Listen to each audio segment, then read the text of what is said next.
rule of order. Actions during the meeting will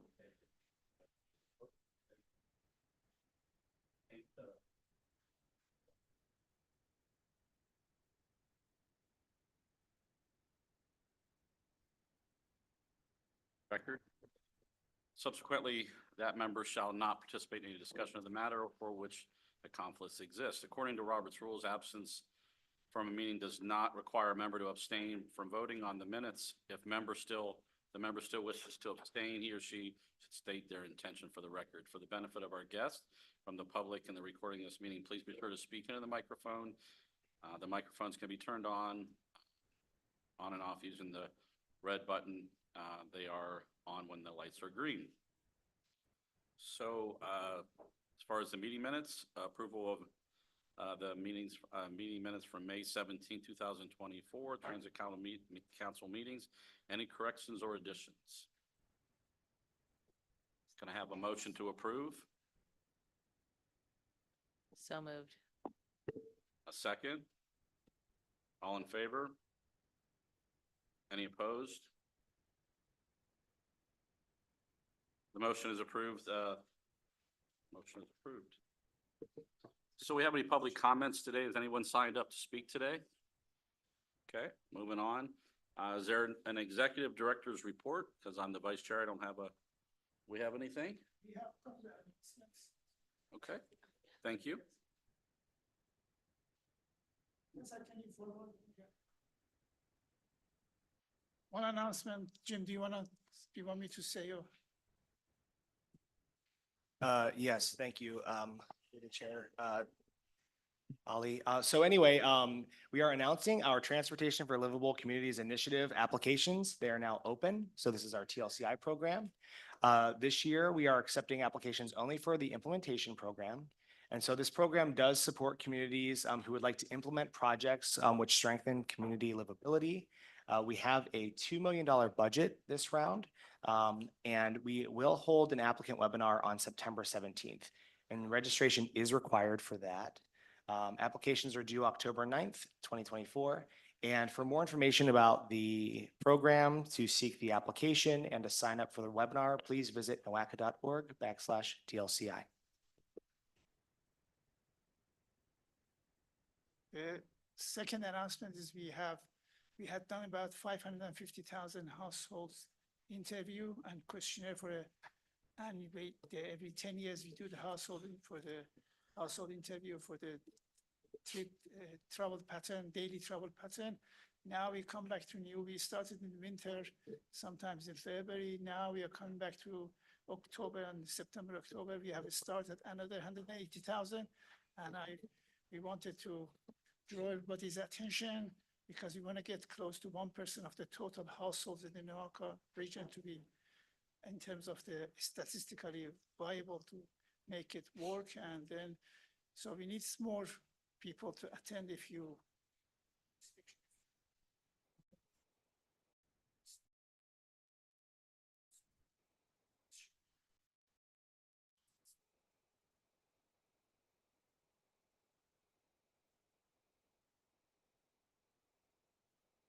Okay, moving on to our action items. We have Kessa. Hence why I didn't mind coming up here, because I was going to have to come up here anyway.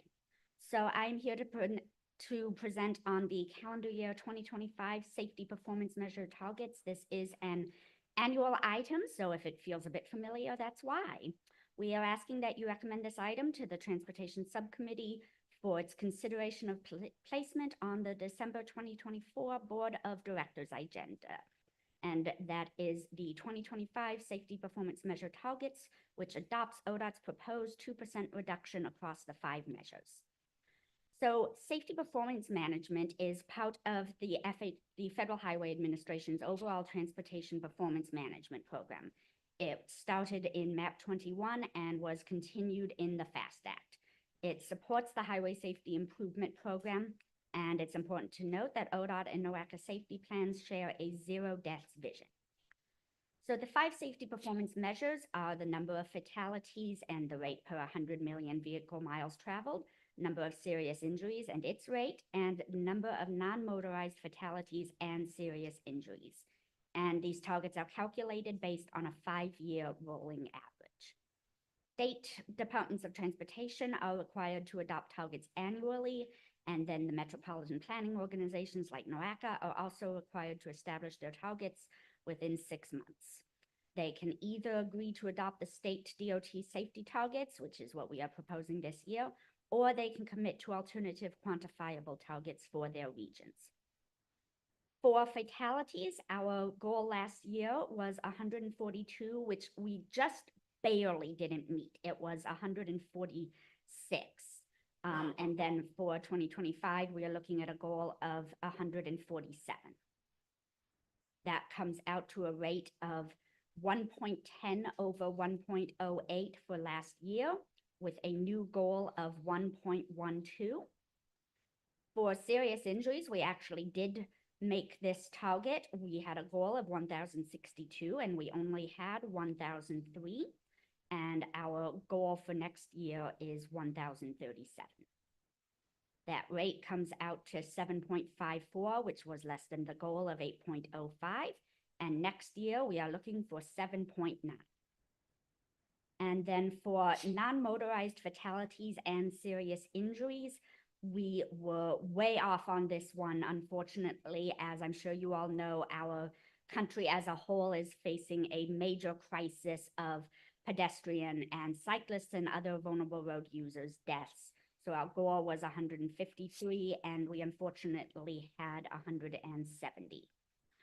So for calendar year 2025, we are recommending adopting the statewide target of 2% reductions, which comes out to 147 fatalities with a rate of 1.12 per 100 million vehicle miles traveled, 1,037 serious injuries, which is a rate of 7.9, and 155 non-motorized fatalities and serious injuries.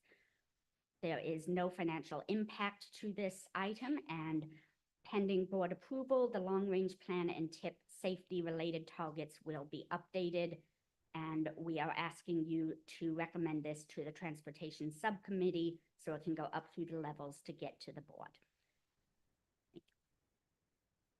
Okay, so can I have a motion to approve the current year 2025 safety performance measurement targets? Motion to approve.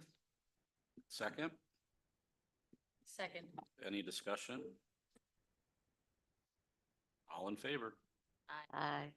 Any opposed? Thank you. The motion is approved. We have some presentations today.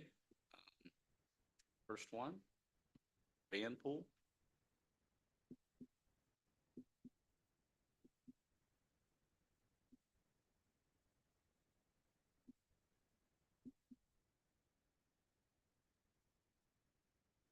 Good morning, everyone. Yeah, Telepac. I work in the programming division here at NOACA. And we have a update on the Vanpool program. This is different than perhaps other updates we've given you due to the fact this is a pilot program. We wanted to present for input to some of the councils and committees, just to tell you what it is, which many of you already know, how it's been going, and then get input on where it's going. So no action is requested.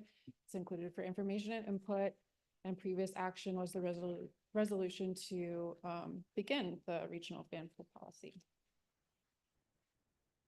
So just a little background really quick. As I said, I'm sure you guys already know, but the program purpose when we started this was to provide alternative transportation options, to better connect residents to employers or employees to employers, to promote competitive transportation costs, reduce travel time, improve air quality, and increase social equity and economic vitality in our region.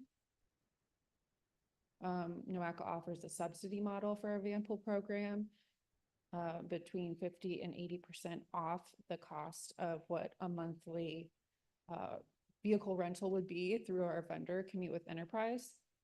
The subsidy is to incentivize and offset costs for the participants, and is consistent with the CMAQ and FHWA regulations, which is what this program is funded through.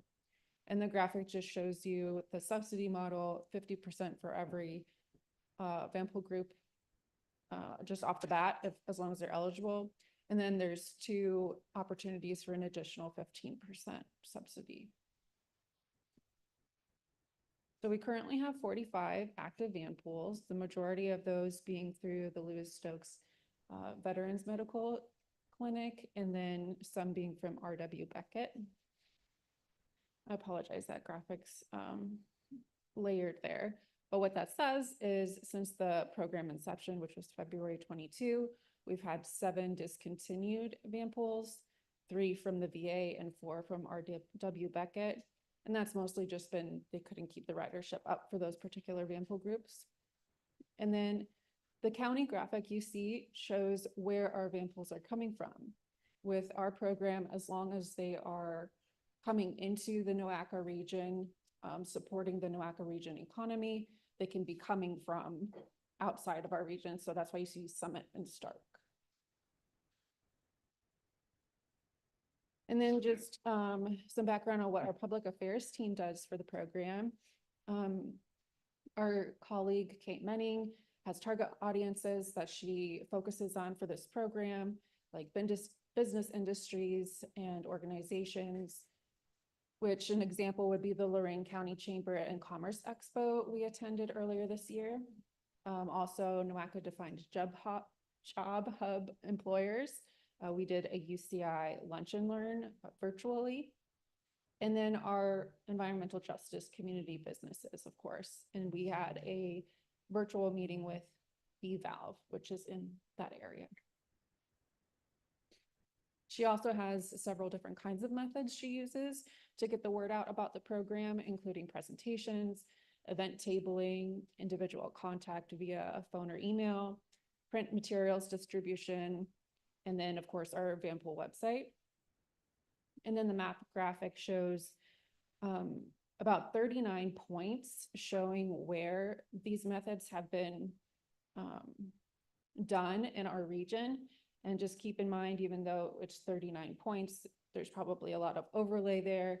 And then each point too can represent a lot of touch points as well. For instance, the Lorain County Chamber that we did, that tabling event, there was 600 plus people who attended that. So it's a lot of outreach for this program.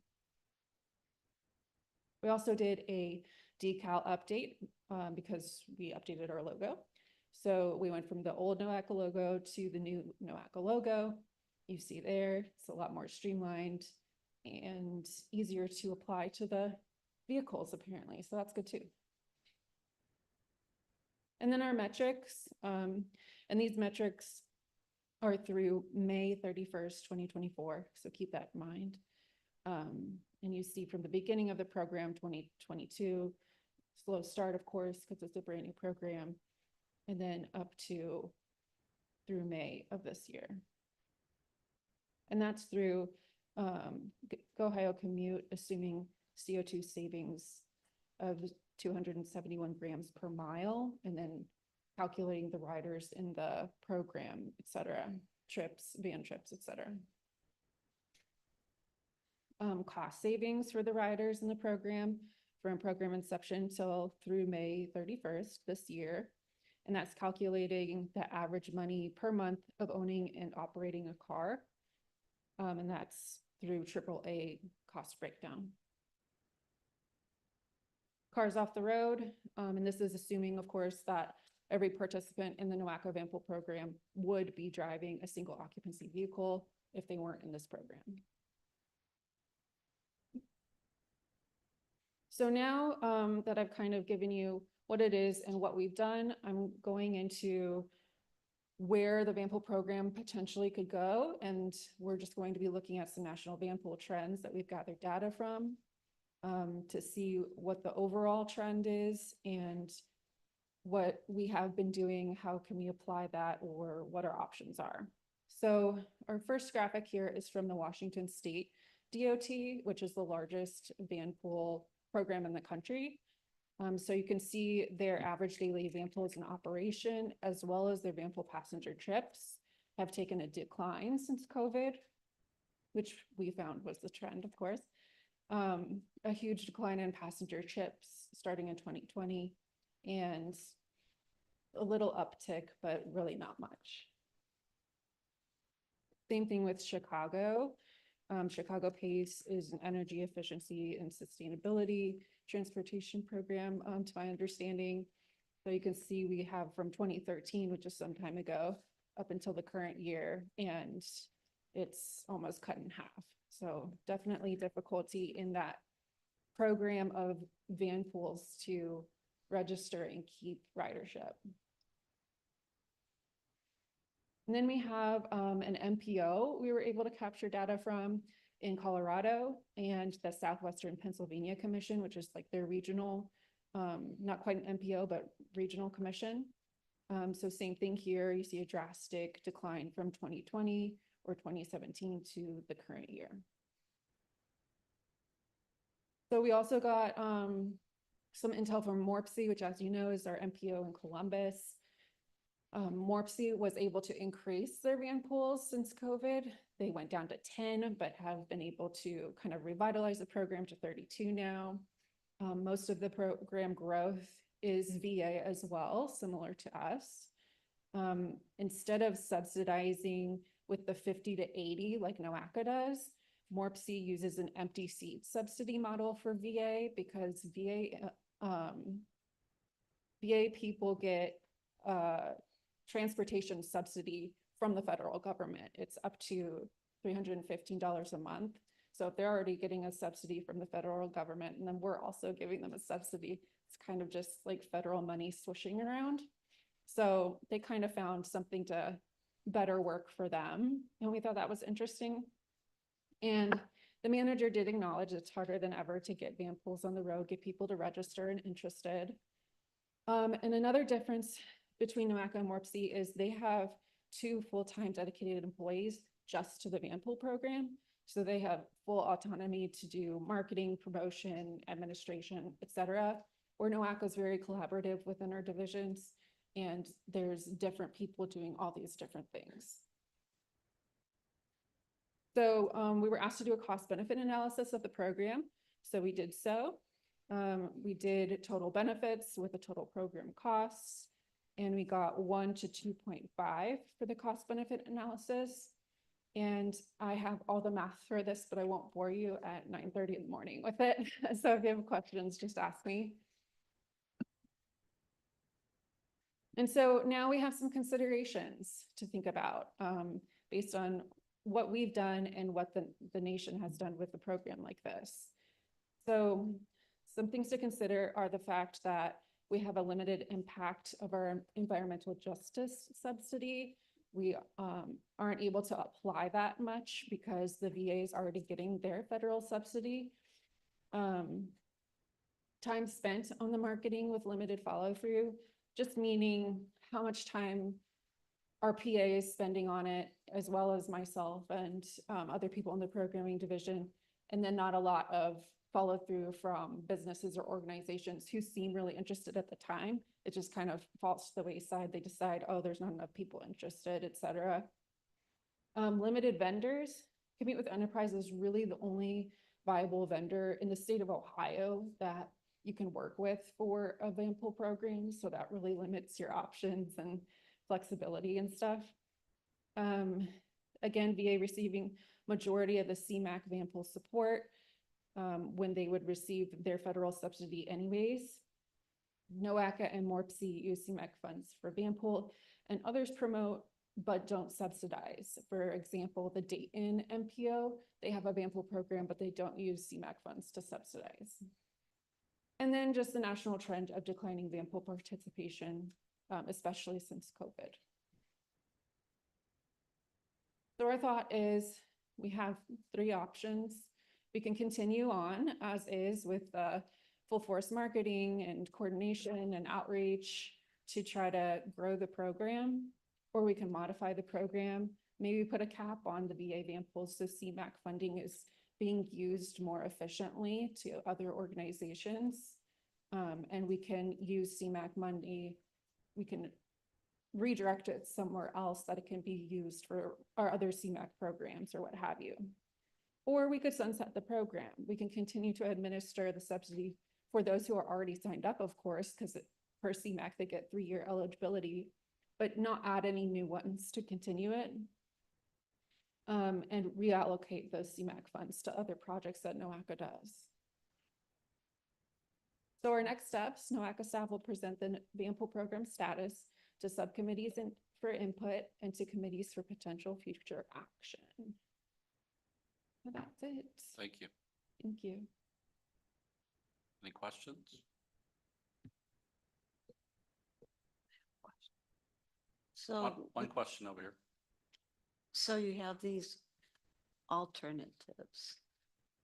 Is staff gonna look and then recommend one, or do you want the board or the committees to recommend something based on how to continue on with the program or not? That's correct. I think it's evident that when the trend is people going back to work rather than working at home might affect these numbers. Because you had data up to 22, but I think the trend is maybe going back, so you might have some effect on, positive effect on it. Thank you. Mhm. Okay. Next. Street supplies.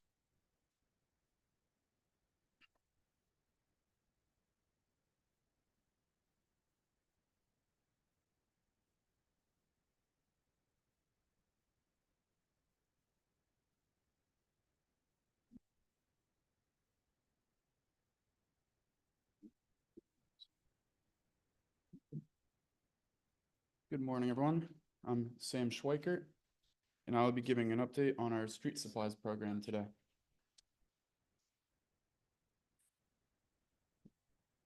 Sam, before you get started, just introduce yourself, Sam. Yes, I'm Sam Schweikert, Planner 2 here at NOACA. Thank you. So there is no action being requested at this time. This item is for information and presentation only, no previous action. Communities have access to guidance and materials from NOACA to inexpensively and quickly demonstrate new street design concepts and activate public space. The goal of the street supplies program is to promote permanent projects that increase safety for all modes, improve pedestrian and bicycling opportunities, and reinvent public spaces. Whether a community is borrowing tables, chairs, and benches to turn an alleyway into a pocket park, or street paint, delineators, and temporary signage to create a safe mid-block crossing, we want to provide communities the opportunity to test out these projects and collect feedback before the project becomes permanent. Fiscal year 2024 projects include decorative and enhanced crosswalks in Ohio City, decorative and enhanced crosswalks in Cam's Corners, community-inspired street mural in the city of Lorraine, decorative enhanced triangular gore space and crosswalk at West 25th and Columbus Road, speed hump implementation in Cleveland Heights, and NOACA supplied materials and staff to support the Lakefront Future Forum on August 5th at Mall C. The pictures on the left-hand side of the screen are the decorative and enhanced crosswalks in Ohio City and Cam's Corners that were done last summer. These were painted at 9 locations around Paul Dunbar Elementary and Greenwood Park in Ohio City, and also at 9 locations in Cam's Corners around Clara Westrop Elementary School. This summer, the triangular gore space at West 25th and Columbus Road was also painted. And the purpose of that was mainly to make drivers more alert and aware, particularly as they are traveling north on West 25th before they get to all the shops and restaurants. There was kind of a speeding issue with people driving north and just kind of getting into that area going too fast where there's a lot of pedestrians. So this triangular space that has typically just been dead space was painted in a pretty vibrant way to just make drivers more aware of this transition into a more of a residential and commercial area.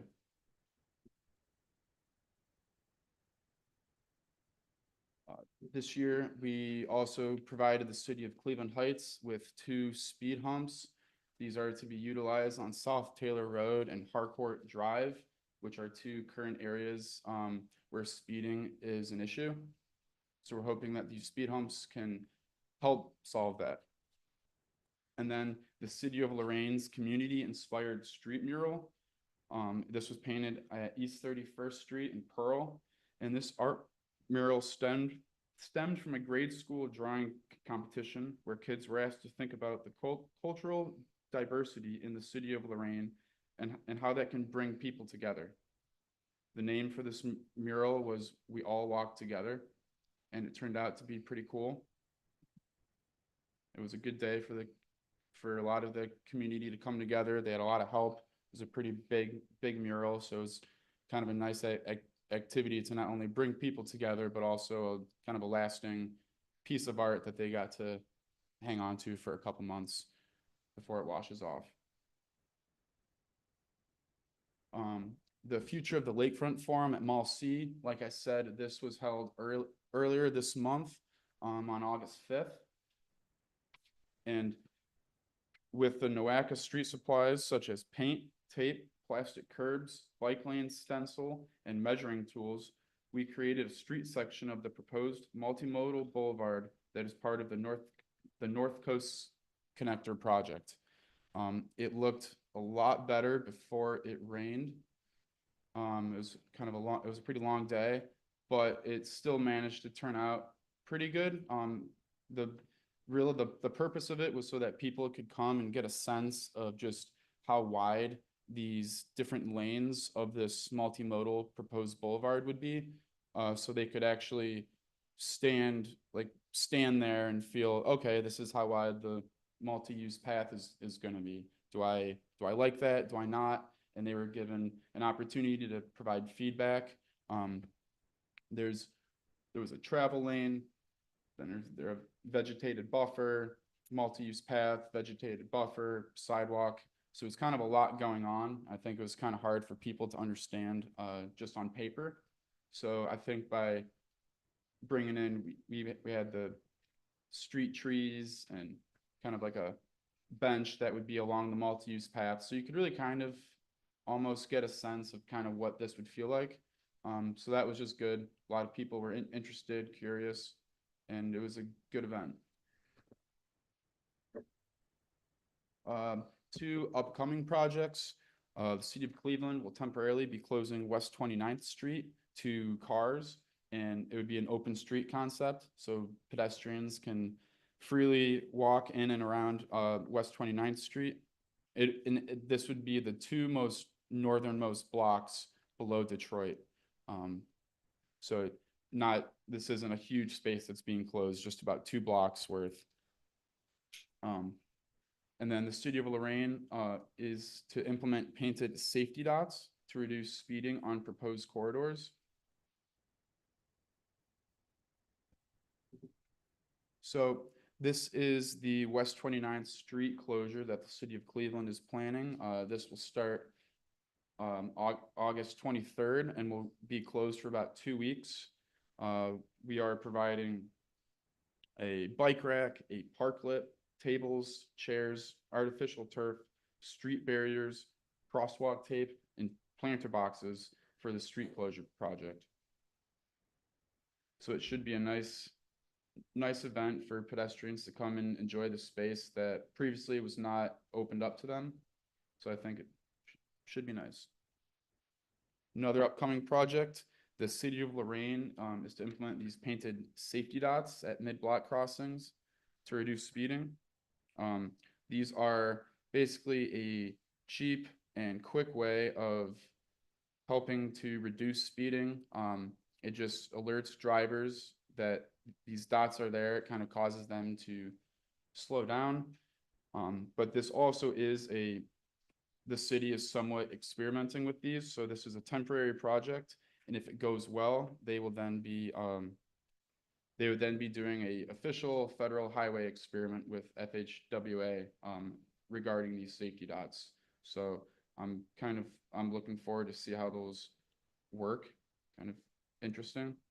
but that is just an upcoming project.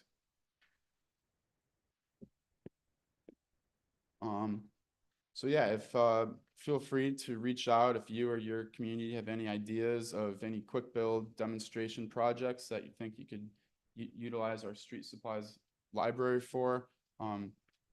We have a lot of different objects. Like I said, it could be tables, chairs, planter boxes for placemaking projects, or more of the street paint, tape, delineators, signage to either close a lane, open up a bike lane, or change the traffic pattern. Pretty wide variety of things that we can help address. The NOACA Street Supplies Program is funded by the OCPG Fund. And the next steps, the NOACA staff will continue working with communities to provide requested materials for temporary installation of multimodal transportation and placemaking projects. Thank you. Are there any questions? I like the dots. What's that? I like the dots. Yeah, me The too. last video. That was good. Yeah. Great, thank you. Thank you. Next, we have our coordinated public transit human services plan. Sarah White.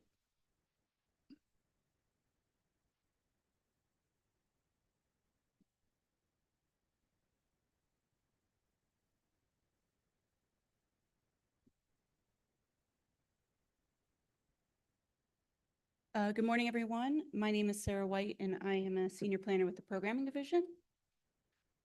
Today, I just want to give you all an update on our Coordinated Public Transit Human Services Transportation Plan, or just Coordinated Plan. We presented earlier this year and discussed our plans and our desire to hire a consultant to help us out, and just giving you an update on all of that. So no action is requested, and we have not had any previous action.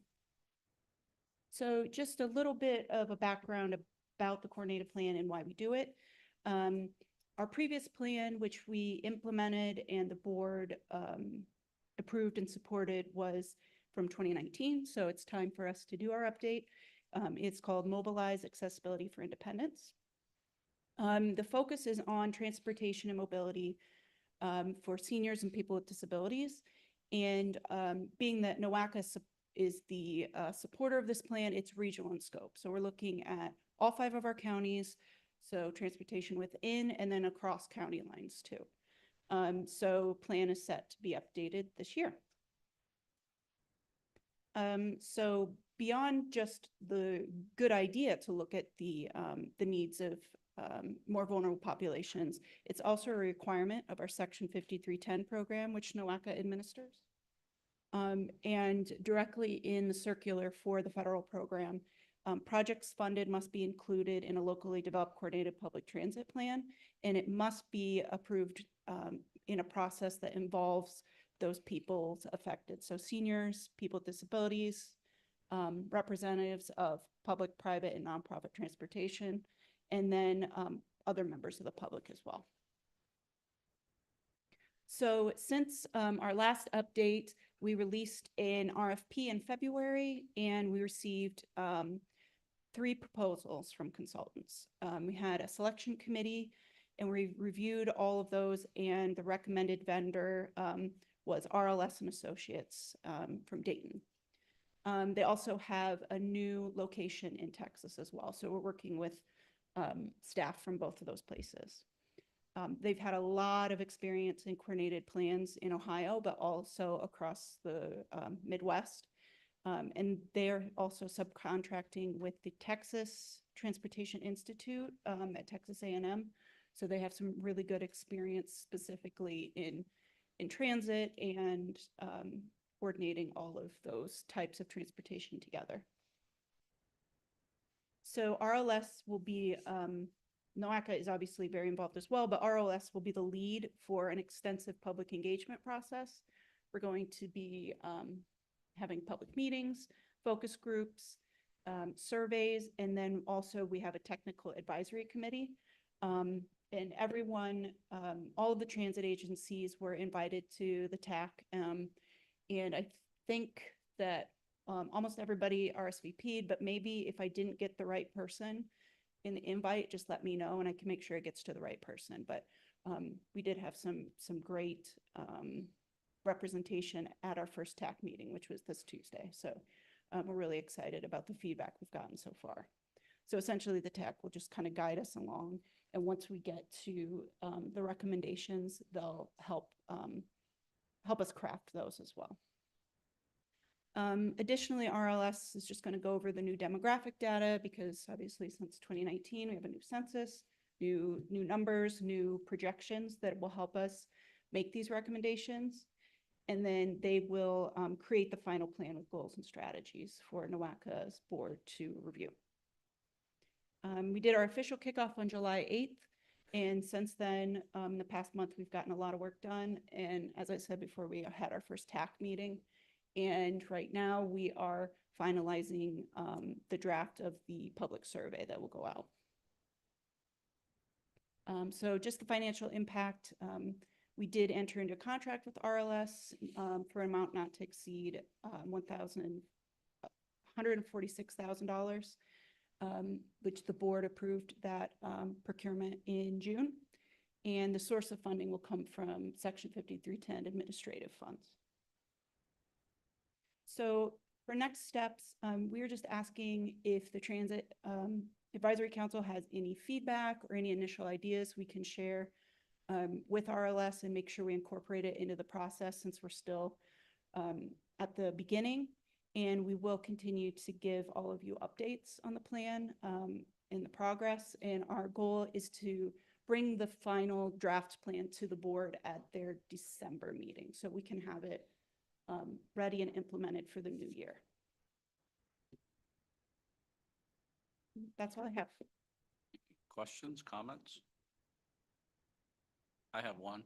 Yeah. I appreciate what you said about the need to not recognize county lines. I heard a lot in Medina, excuse me, that folks wanting to travel into Strongsville and into Wayne County and that sort of thing. It's just becoming more prevalent that people don't see the county line. So I'm glad that's been recognized and will be included in the plan.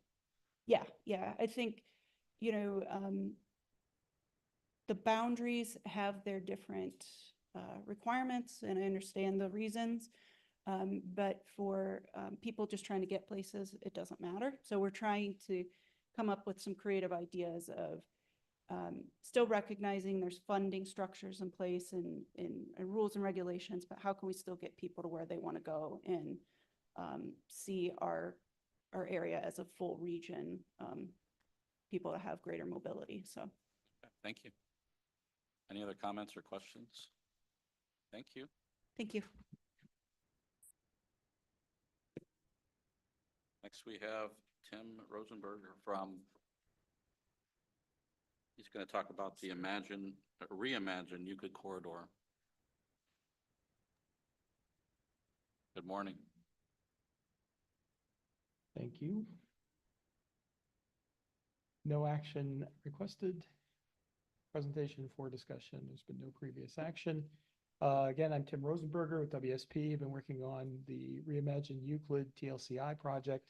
And we held some public meetings in June. So I wanted to give you an update on where we are since that. Just a brief recap, 2.7 mile study area from East 105th or Stokes to the Windermere Rapid Station. And then streetscape improvements actually extend east from Windermere to Ivanhoe, the East Cleveland City line. There are 4 rapid stations and 14 helpline stations in the area, and the stakeholders on the project, primarily NOACA and RTA, but also City of Cleveland, City of East Cleveland, UCI. We worked also with the Land Bank, County Planning Commission, ODOT District 12, and University Hospitals, Case Western, a number of other stakeholders in the University Circle and East Cleveland area. So What we heard on the project back last year when we held our first public meetings and talked to our stakeholders was some support for extending the Healthline's dedicated lanes. They at Stokes, and the idea on this project would be to extend them through the corridor to Windermere and complete the dedicated lanes for the Healthline. Also that ped and bike improvements are very important. Accidents are a significant issue, particularly in University Circle. RTA would prefer that there be bump outs along the alignment or sidewalk extensions to create a single line and not have a sort of jogging around BRT lane, but a continuous BRT lane in the curb lane. The idea being to bring the curb to the bus.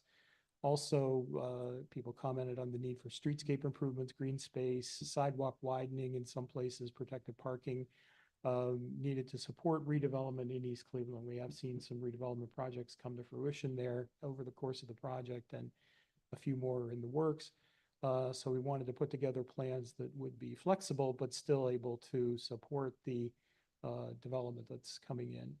And then in East Cleveland particularly, there was a concern about speeding and pedestrian safety on Euclid Avenue. There are some issues there with some traffic signals that were removed, and hawk signals were put in kind of in their place to replace that, but there is a problem with wide pavement there. There's a lot of parking space in the curb lanes that is not being utilized, and it leads to some pretty high speeds in some of those areas. So our recommendations on the project were to extend pedestrian and bike safety streetscape improvements with dedicated bus lanes. The dedicated bus lanes would run to Windermere from University Circle. The pedestrian bike safety improvements would continue out to Ivanhoe. These recommendations were refined in a number of meetings over the 6 months between the end of last year and our public meetings in June. They're recommended to enhance safety for cyclists, for pedestrians, transit users, transit vehicles, as well as automobile traffic, and to maximize transit vehicle throughput. So lane widths would be important in making sure that the BRT lanes are wide enough, and also supporting turning movements and lanes by actually narrowing some of the traffic lanes, which would slow down traffic and protect pedestrians and all users. All of these recommendations are going to require in-depth traffic analysis in future projects, future phases, and the lane width reductions would require, because this is a state route, it would require design exceptions from ODOT. So here are some of the recommendations. We would be adding dedicated bus lanes. This would both speed up and make the buses more reliable on Euclid Avenue, but also calm traffic because of the need to narrow lanes in most places in order to achieve this. GCRTA's goal is to have a 12-foot lane with a 1-foot buffer to curb. So basically a 13-foot lane in the curbside lane. We investigated center lanes and couldn't really achieve that without widening, moving back the curbs. So we sort of set that idea aside. In the Cleveland section, basically the University Circle section of the project, we are able to achieve 12-foot plus 1 with the buffer in the Euclid Avenue alignment. In East Cleveland, we are not able to achieve that. The lane space just isn't there in most places to do that. The right-of-way isn't wide enough. In these bus lanes, we would permit use by bicycles. We investigated doing bike lanes either as a standalone piece or alongside BRT lanes. And again, we were not able to do it within the existing right-of-way in order to get the buses, particularly get them around Healthline stations to avoid them being pinned in, bicyclists being pinned between buses and the stations in station areas. In the right-of-way, the goal is to have 10-foot traffic and turn lanes. The city of Cleveland in particular is very interested in narrowing down the lanes to 10 feet in order to calm traffic in the area. The existing situation in University Circle is 10 feet to 12 feet. In some places actually wider in University Circle. In East Cleveland, some areas are 10 feet, some are 11 now. We recommend investigating restriping lanes to provide ideal lane widths for turning lanes, travel lanes, and for the BRT lanes. One of the issues with the lanes in East Cleveland is that the Hawk signals that were installed last year and earlier this year have pedestrian islands in the middle of the road. Those are 10 feet wide, and they actually narrow the space on either side to 21 feet in blocks where Healthline stations are in place, which means that in order to put in a 12-foot lane for the BRT lane and maintain a 10-foot travel through lane, we would have to narrow those islands by 1 foot on either side. So that's one of the recommendations and sort of one of the issues, I would say, in implementing the BRT lanes in East Cleveland. There's also a lot of interest, particularly in the last 6 months or so, in investigating smart parking and parking access control strategies in University Circle. A lot of people approach University Circle from Euclid Avenue and then move off of Euclid onto other roads around there to find parking. There is no parking that's accessed directly from Euclid in University Circle. But the idea is that in future work, we would identify parking strategies to basically direct people away from Euclid Avenue and also use the parking in University Circle more efficiently. University Circle is going to be doing a traffic and transportation plan coming up here, so that probably will be an element of that. There's also issues with setting aside areas for package delivery, particularly in the area around Cornell Road, between Cornell and Mayfield, and a bit on the eastern side of Mayfield. There's a lot of problems with DoorDash and other types of delivery vehicles parking in the travel lanes, double parking basically, and also TNCs and delivery vehicles parking in those. So looking for strategies for getting those vehicles off the road. This is a problem all over the country now with delivery vehicles and other types of vehicles like this blocking lanes, and a real issue on many BRT projects. So it's something that will need further analysis, but we're recommending that that be part of any future transportation work in University Circle. So some of the specific recommendations that we're making, considering expanding some of the pedestrian islands, the one at MLK, Euclid and MLK, the one at Euclid and Superior would be expanded in order to provide more space for pedestrians, better define where the cars are supposed to be, basically, and also help with bus movements, including the bus movement on the number 3 route crossing Euclid Avenue on Superior Avenue with the Ped Island on the south side of Euclid there at Superior. Also recommending narrowing curb radius at many intersections, many places along the corridor. This would slow down traffic, making right turns, make it safer for pedestrians. Also investigating bump outs at many corners or bumping out sidewalks. Basically in East Cleveland particularly, we are showing 2 options for each block. In blocks where there are Healthline stations now, the curbs are pulled out by about 8 feet into the right-of-way. In some blocks, like at Lakeview, where the new development just opened up there, we actually are recommending that the curb be pulled out there as well to widen the sidewalks. But some developments would benefit from having wider sidewalks if they want to do sidewalk dining or something like that. Others would benefit from having front door parking. So we're basically showing 2 options, one with protected front door parking, another with pulled out sidewalks. And that decision can be made as far as what types of improvements are made there on a case-by-case basis, block-by-block basis.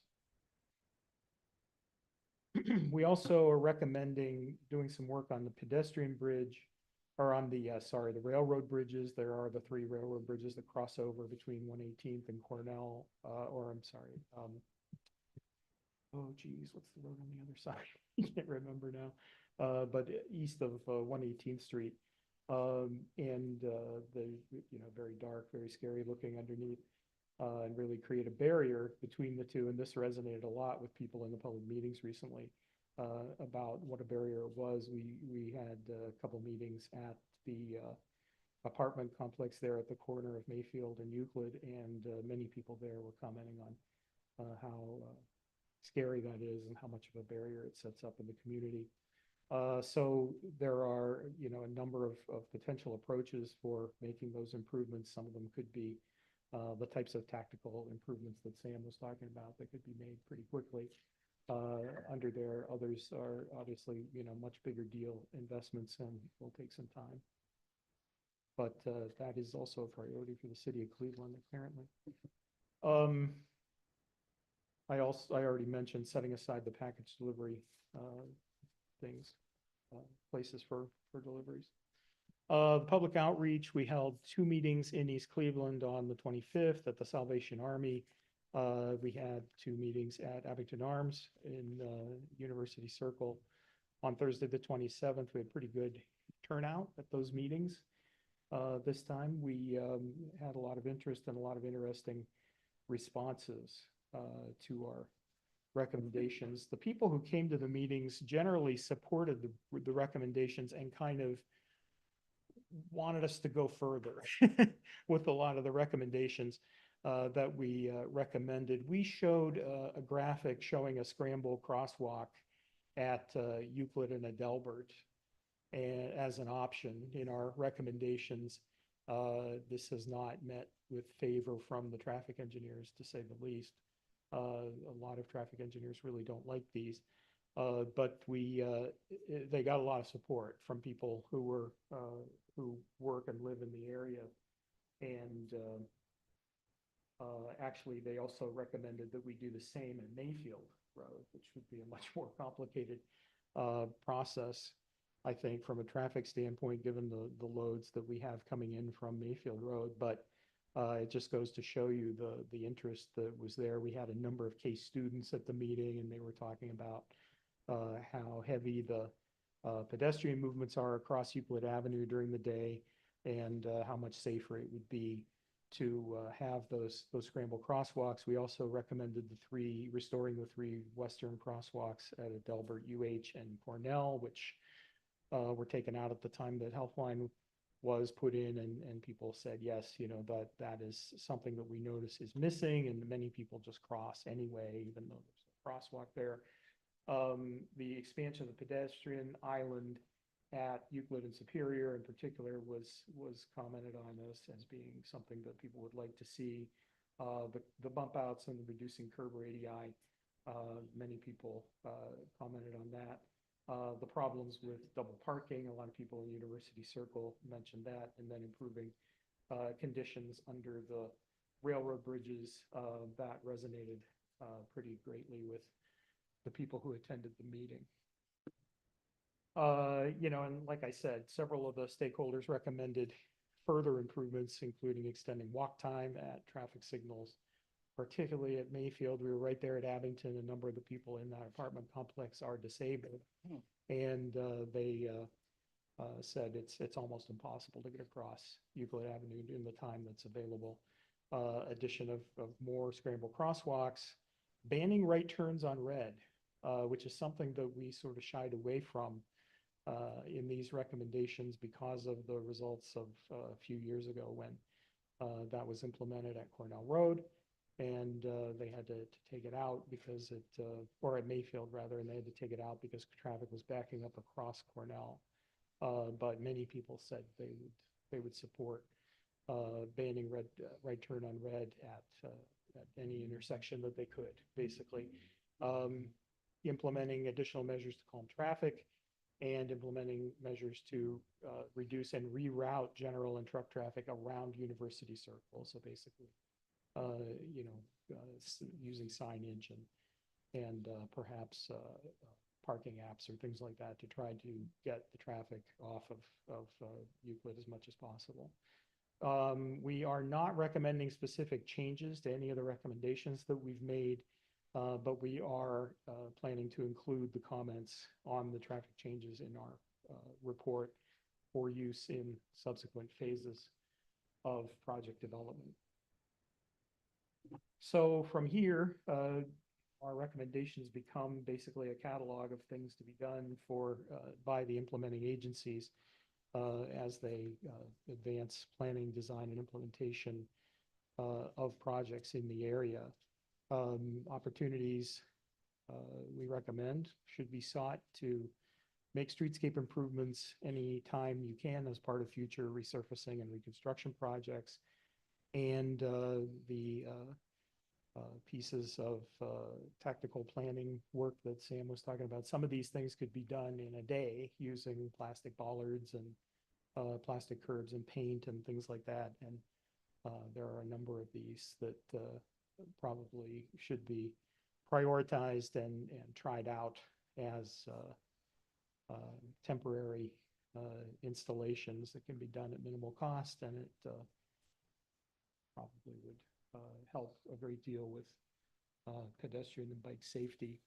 In terms of funding, implementation grants for TLCI are obvious opportunities for advancing some of these projects, as well as track funding. And then there are other competitive grant programs at the federal level where funding could be sought. Most likely opportunity for the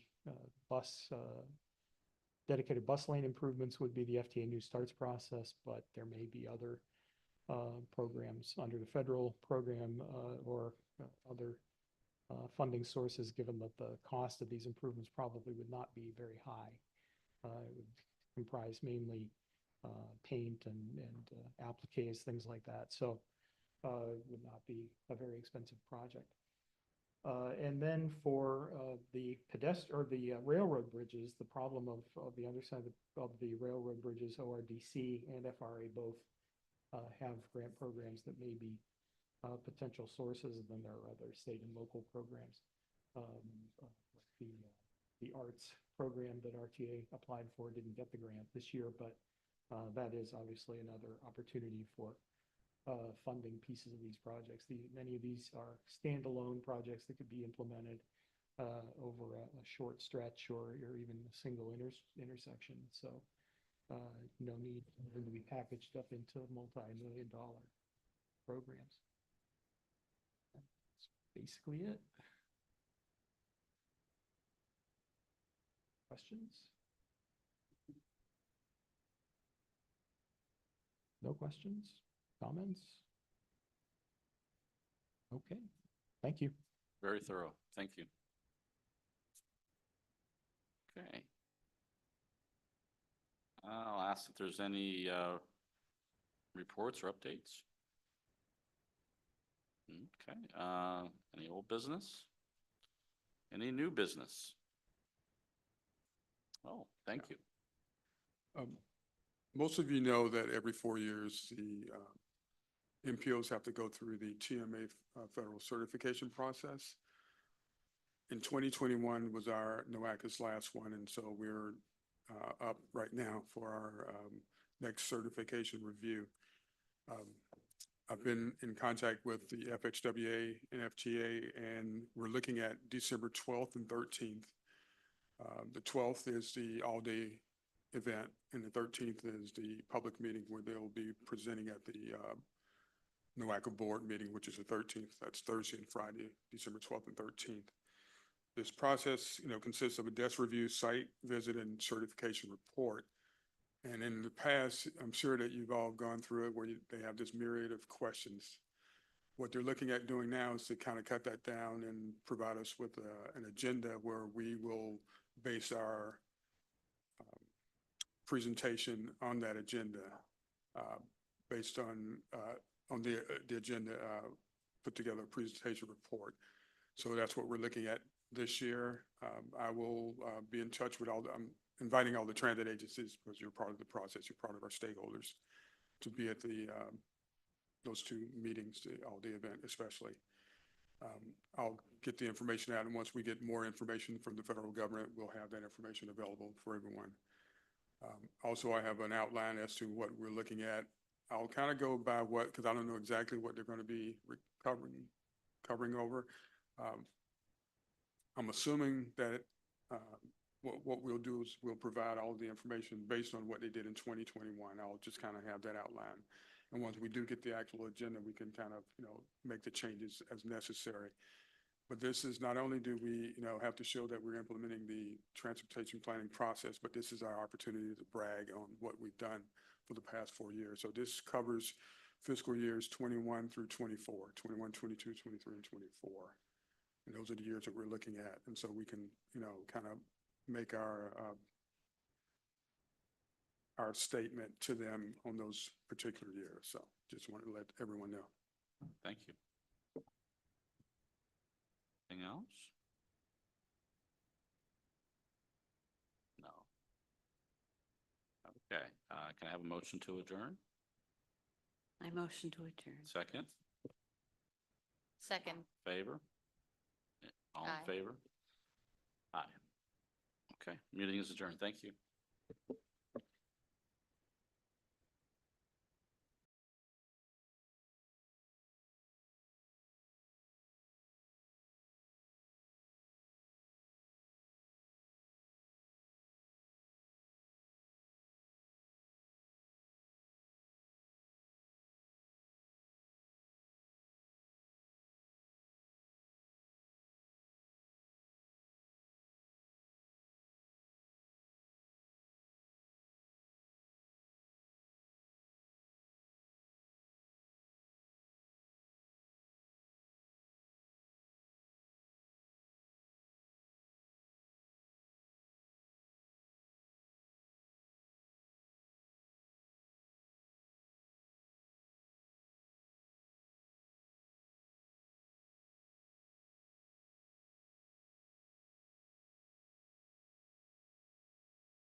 Notice of this meeting has been publicly posted and major public media has been notified.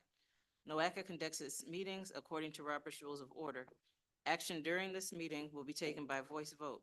If any member feels the need to abstain from any vote due to a conflict of interest, he or she should state their intention to abstain when the matter is introduced by the chair for presentation for the record.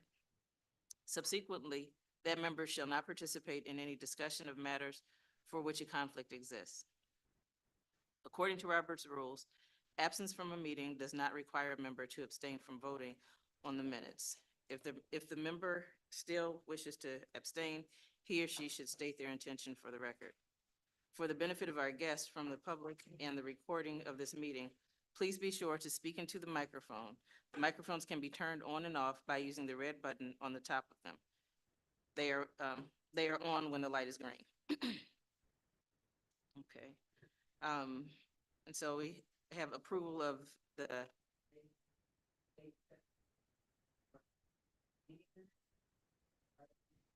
additions. Can I have a motion to approve?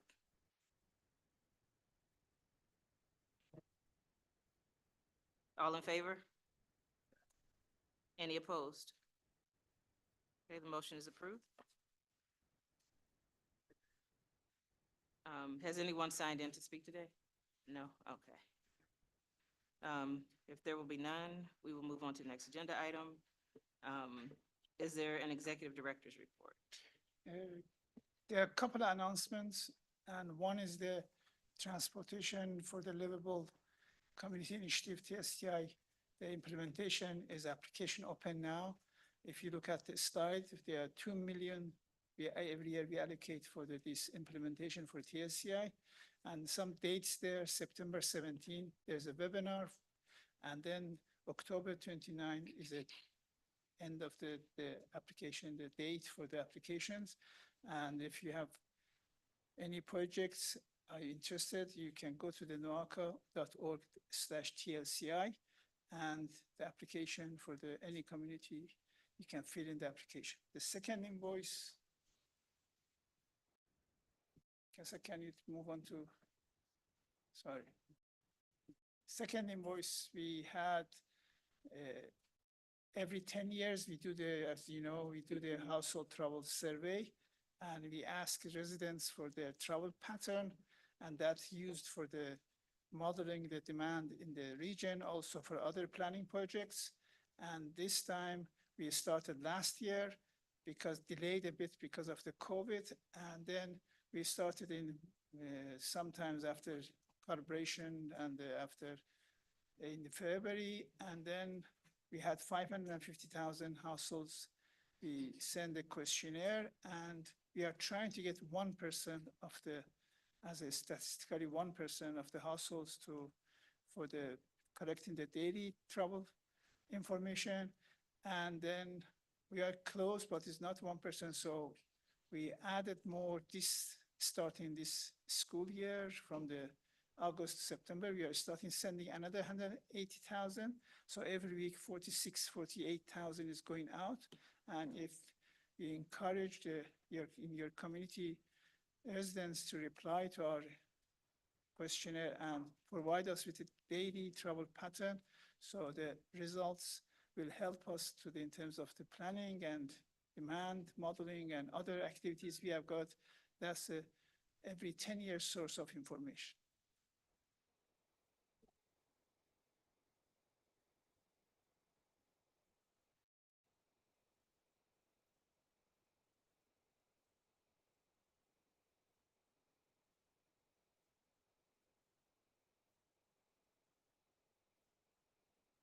Good morning.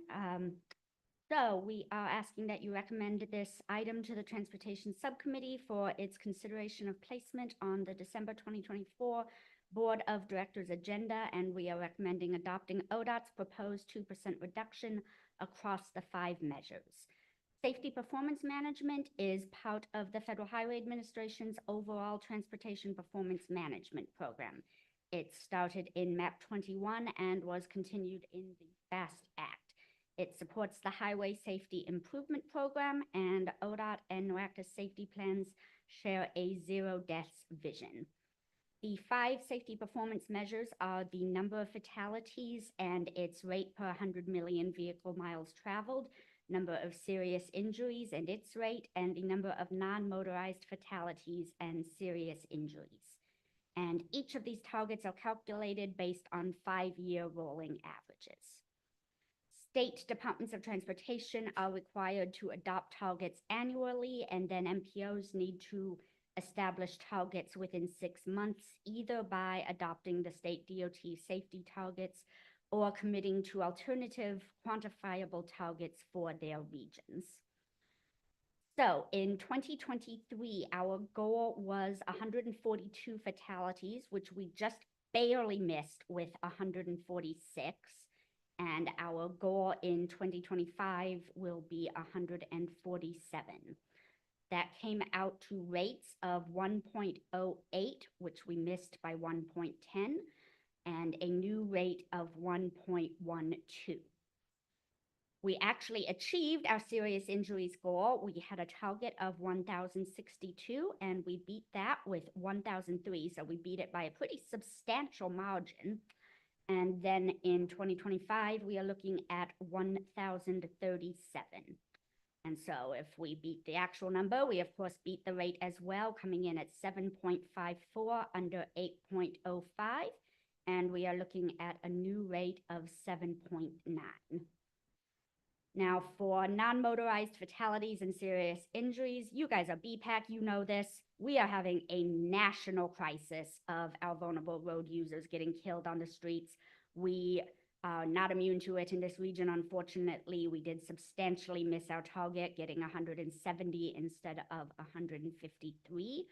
And so then that brings our 2025 target to 155. So NOACA staff recommends adopting the statewide target of 2% reductions for the region, which brings us to 147 fatalities, or 1.12 per 100 million VMT, 1,037 serious injuries with a rate of 7.9, and 155 non-motorized fatalities and serious injuries.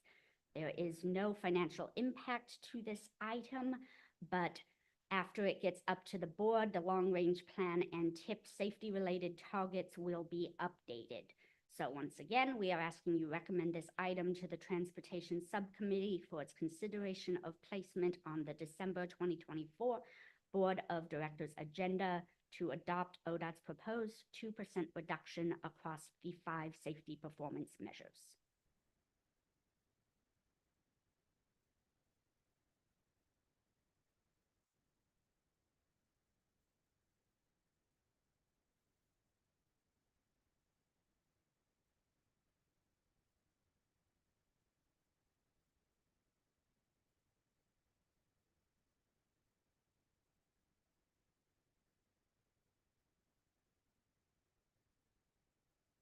Okay. Second? Okay, any discussion?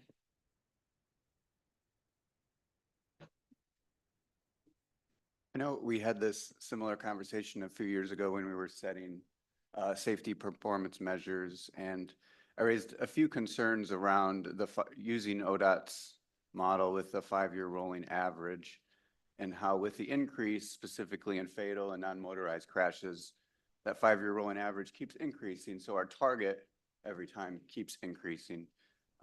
Is there any explanation on why NOACA doesn't utilize the alternative method to come up with a more ambitious goal? Dr. Mataracci? Well, it's not the ODOT's method to do that. ODOT uses the 5-year moving average. That's one of the statistical techniques to use these kind of things. As you saw, the tables is that obviously when it goes, the 1 year goes up, but that 1 year, if is a number of the fatalities high, obviously it's going to take the average high. But we don't have to look at 1 year. We have to look at the last 5 years. We can have an average of 10 years, last 10 years, but usually in the statistics, this is the kind of they use for the, and it's not a, whether we use the ODOT or it's not, ODOT didn't invent the 5-year moving average. This is a moving average in any statistics. So that's a normal to have 5 years. Now, is it impacted by the every year's number of fatalities? Yes. And if it goes higher, then it impacts that. But if you if you have got any other statistical suggestion, we can consider for it. But that's a normal, very usual, the people use it in the. Before I make my suggestion on an alternative, I'm curious. I mean, I know what these numbers mean. They're people's lives, you know, they're members of our community, but what do these numbers mean for NOACA's priorities? If the target was set to be a lower number, say a 5% reduction, or a reduction based on the lowest number of the 5-year span you're looking at, would that impact how NOACA distributes in funding to improve safety in projects? Yes, it does. We look at these numbers and we try to, but sometimes when people are speeding, when people we had this discussion before, when this thing happens, is a 95% of the accidents, that is a human errors rather than, we can do, and we have done it in last time, the long range, and we are looking at the infrastructure, we are looking at something, basically in triangle of the users and the authority. As a NOACA planning authority, we are trying to get this, invest and money on some. But if somebody gets drunk and drives through the red light and gets a bicyclist gets killed, NOACA can't do. But obviously, we have to look at the reasons. I mean, you have seen we have looked at some of the projects in TLCI. We have to look at the width of the road, and if it's a wide, we have used the island. These are the things we can do, but other things, the main things, the education, we have to do, educate people and give them the incentive not to. We have got other things. Actually, Casa herself has shown last time, talking about lowering the speed in the local roads and the neighborhoods. That's something which nationwide they are looking into it, and we are looking at other things, the right turn on red. This is another issue we are looking into, investigating, but these are all this we can do and make if it's a right turn on red, it's making some casualties on the bicyclist and the pedestrian, we have to impose it, and that's the kind of things we can do. I'd say with that, if I'm understanding correctly, since a more ambitious target would set more ambitious funding levels for safety projects, I would recommend utilizing, picking the lowest year of the 5-year average, let's say the lowest year is 2023. We pick the number from 2023, aim for a 2 to 5% reduction of that number to help put in line our ambitious goals of eliminating traffic fatalities and serious injuries on our roadways. I Any think other- that it's too late to do that for this year, but I can just say that, I'm not the decision maker, but I really like your idea, and I promise that I'll bring it up next year.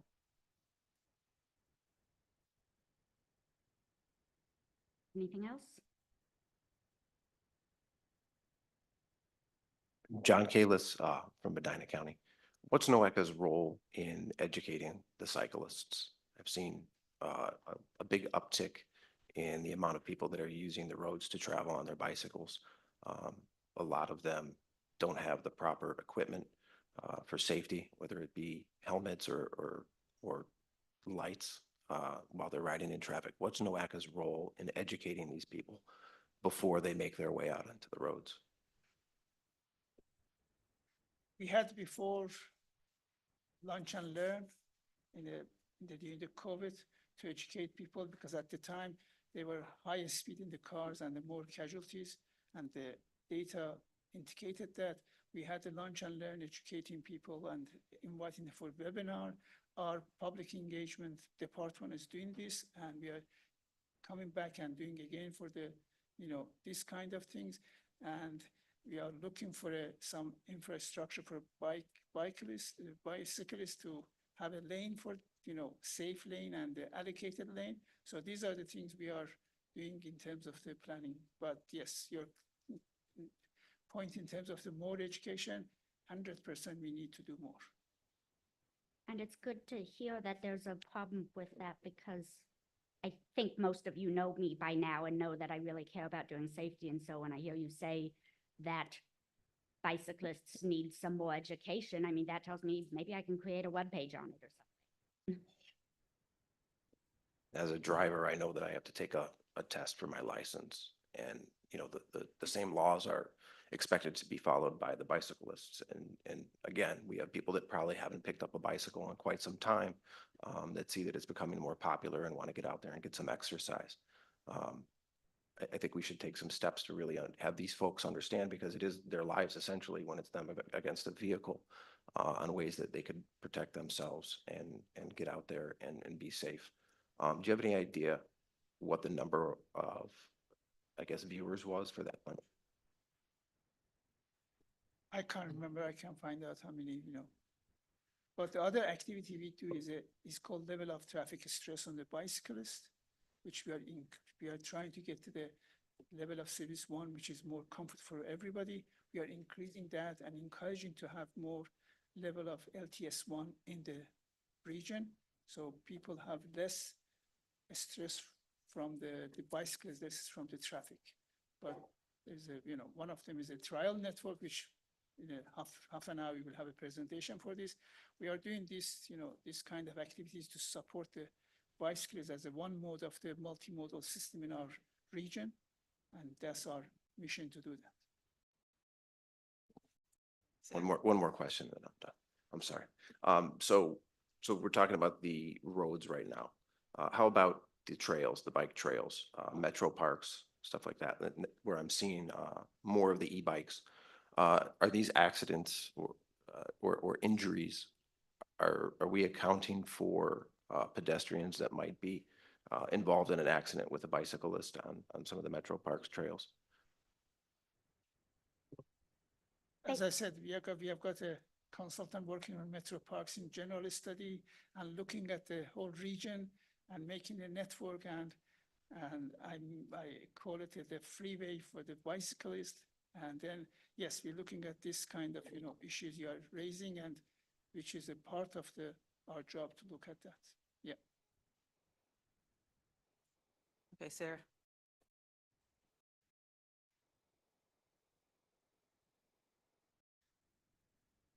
Saying that we're striving for Vision Zero and continuously raising our goals, we should continue to look at the lowest rather than the average from the 5-year period.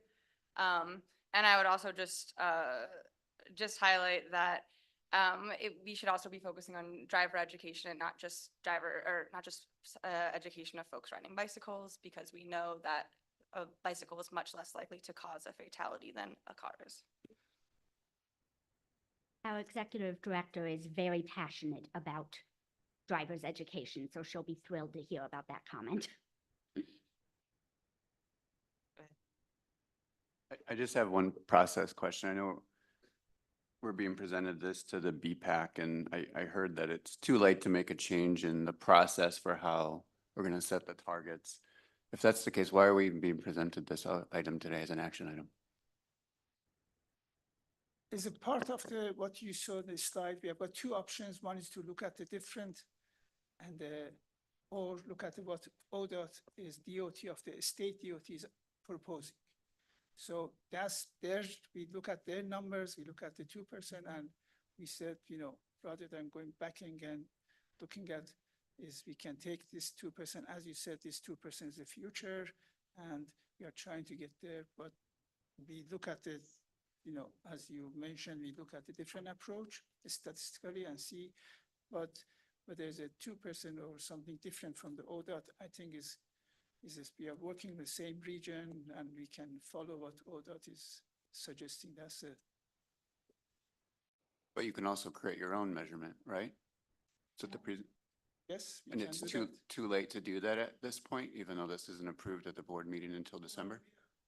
It's a bit too late for this one. We received next year. I make sure that's next year. We look at the different approach if everybody, looking at the statistics, it helps to get different percentage of the reduction.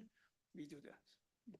As a part of the long range, you are familiar yourself with our long range. We are updating the long range this year again, and we make sure to look at the numbers and see what, if it's different approach, 2% is not enough or is not the correct number, we can do that. But again, comparing to ODOT's approach, we are supporting what in the state DOT is doing, so.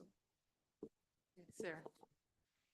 Yeah, I kind of question that it's too late now because it's not necessarily a difficult methodology if you do take kind of the lowest year or increase the percentage.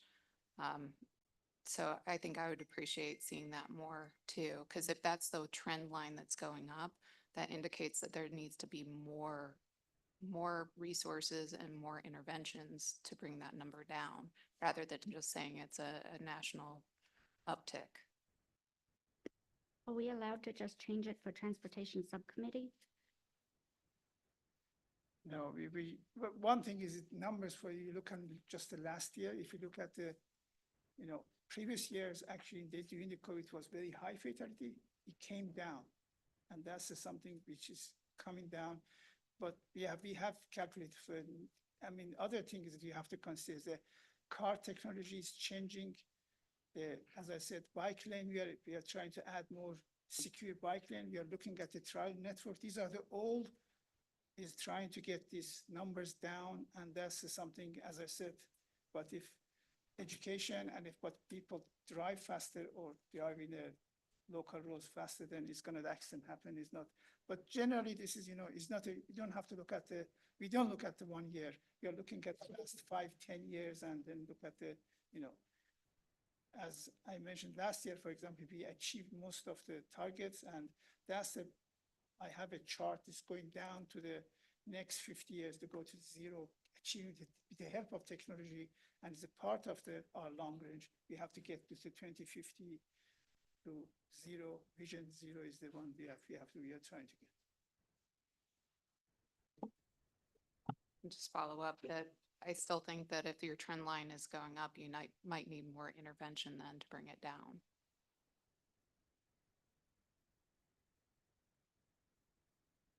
Are there any other comments?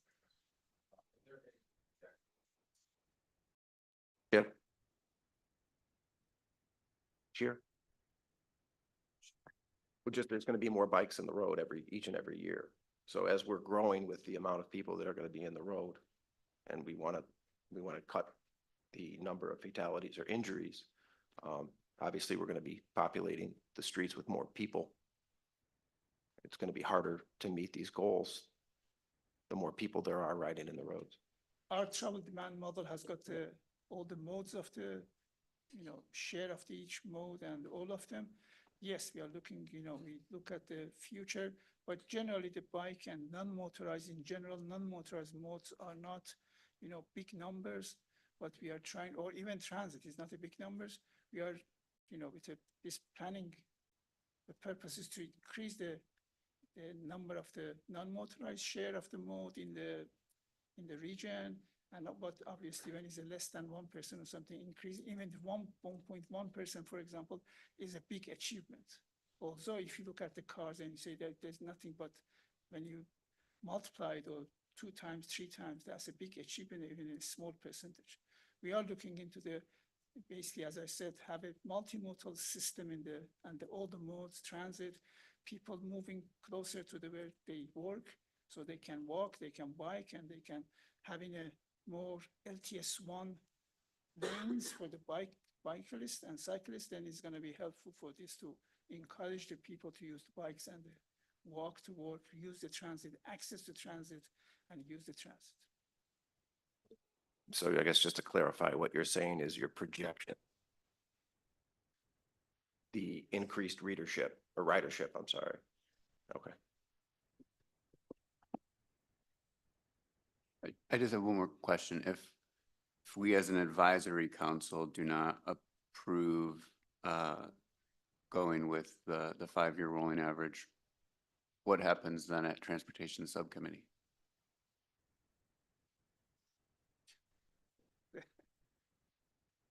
It's a simple. So if I can offer a suggestion, this is being shown to all 3, the safety and operations, bicycle and pedestrian, and transit councils. Transit council, okay, to move to transportation subcommittee. It is here for your review and input. I don't, it's not, we would like to get it, approved by the board in a timely fashion, but it goes to you, it goes to Transportation Subcommittee, it goes to Planning and Programming Committee for this exact reason for your input.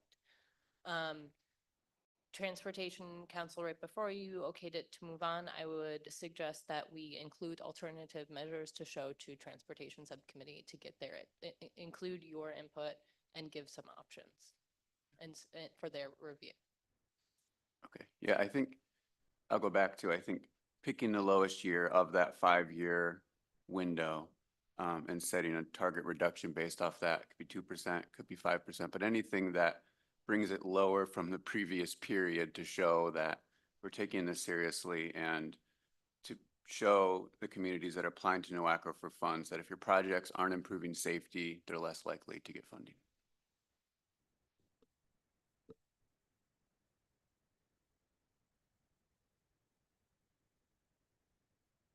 The board is not, your advisory, and it goes to the subcommittee, then it goes to board. So planning program, then board.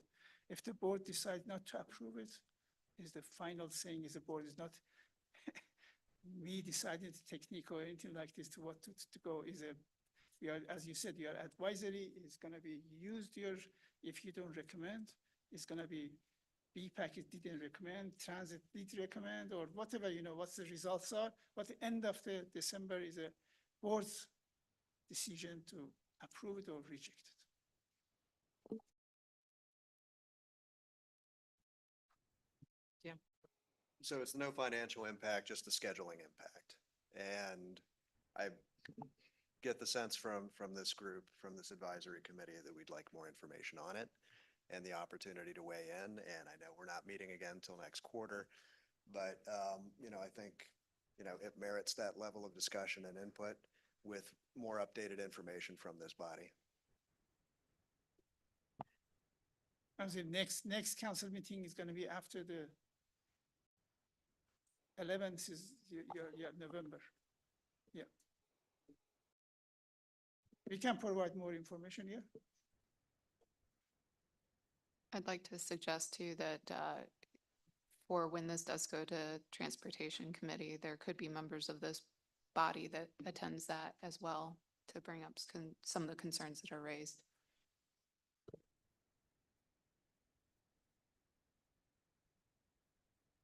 Okay, if there is no other discussion, we'll take, all in favor.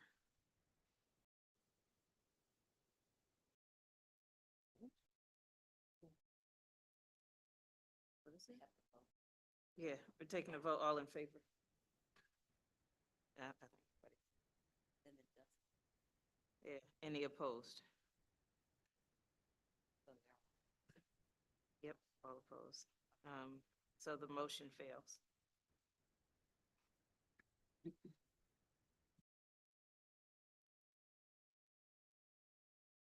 Right, so we have a few presentations. See, NOACA street supplies update.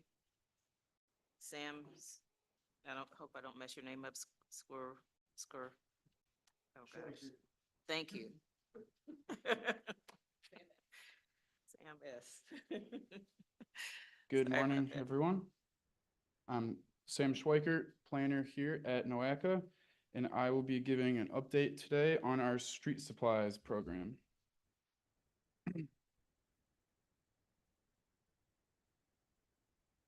No action is being requested at this time. This item is for information and presentation only, and there is no previous action.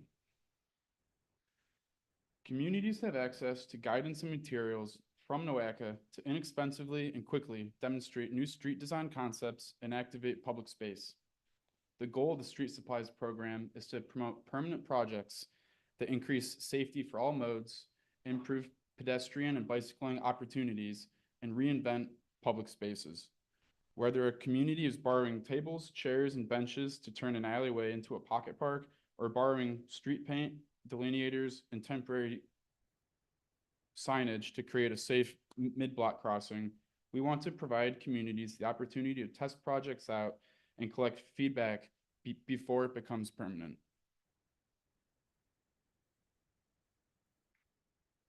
Fiscal year 2024 projects include decorative enhanced crosswalks in Ohio City, decorative and enhanced crosswalks in Cam's Corners. Both of those were done in coordination with Bike Cleveland and Ohio City Incorporated. A community-inspired street mural in the city of Lorraine.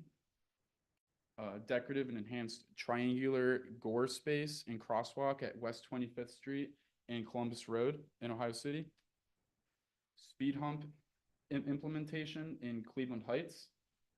And NOACA supplied materials and staff to support the Lakefront Future Forum at Mall C on August 5th.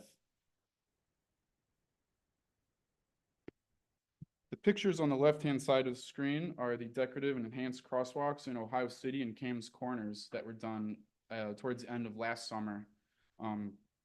These were painted at 9 locations around Paul Dunbar Elementary School and Greenwood Park in Ohio City, and also at 9 locations in Cam's Corners around Clara Westrop Elementary School. This summer, the gored triangle space at West 25th and Columbus Road was painted, which you can see on the right side. And the purpose of this project was to make drivers more alert and aware, especially traveling north, heading into the more dense area of shops and restaurants. There's kind of a weird transition area. So this colorful triangular space was just kind of make drivers more aware that they're entering a area with much more pedestrians. We provided 2 speed humps to the city of Cleveland Heights and signage to go along with the speed humps. Those are to be utilized on South Taylor Road and Harcourt Drive, where they're currently experiencing some speeding issues.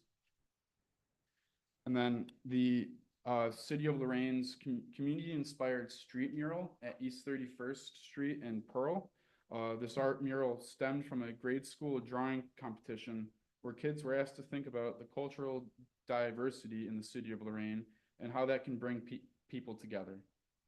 Hence the name We All Walk Together, which is what the project was titled. And that turned out pretty cool. The future of the Lakefront Forum at Mall C on August 5th. NOACA supplied paint, tape, plastic curbs, bike lane stencil, measuring tools, tables and chairs. And we provided the materials to create a street section of the proposed boulevard that is part of the North Coast Connector project that would be replacing where the Shoreway is now. The street section looked a lot better before it rained quite a bit because we had painted just before, but it was just to give the community a nice 2-scale representation of how wide these lanes would be so people could go up there and really get a sense of this is how wide a multi-use trail is. Do I like this? Do I not? And the community was given a chance to say what they liked, didn't, and provide their feedback. We tried to make it as, we had street trees and plants and a bench. So, I mean, you could kind of get a sense of what this width would be like for the travel lane where the cars would be, for the multi-use trail where the bikes would be, and then for the sidewalk where the pedestrians would be. It was just a good opportunity for the people to come out, and it was a really great showing for how hot and humid it was that day. So it turned out pretty great. Upcoming projects, the city of Cleveland will be temporarily closing West 29th Street to cars. This would be an open street concept. And that would be with the city of Cleveland and Ohio City Incorporated. And then the city of Lorraine to implement painted safety dots to reduce speeding on proposed corridors. That's not labeled correctly. That would just be in coordination with the city of Lorraine and Lorraine Connected.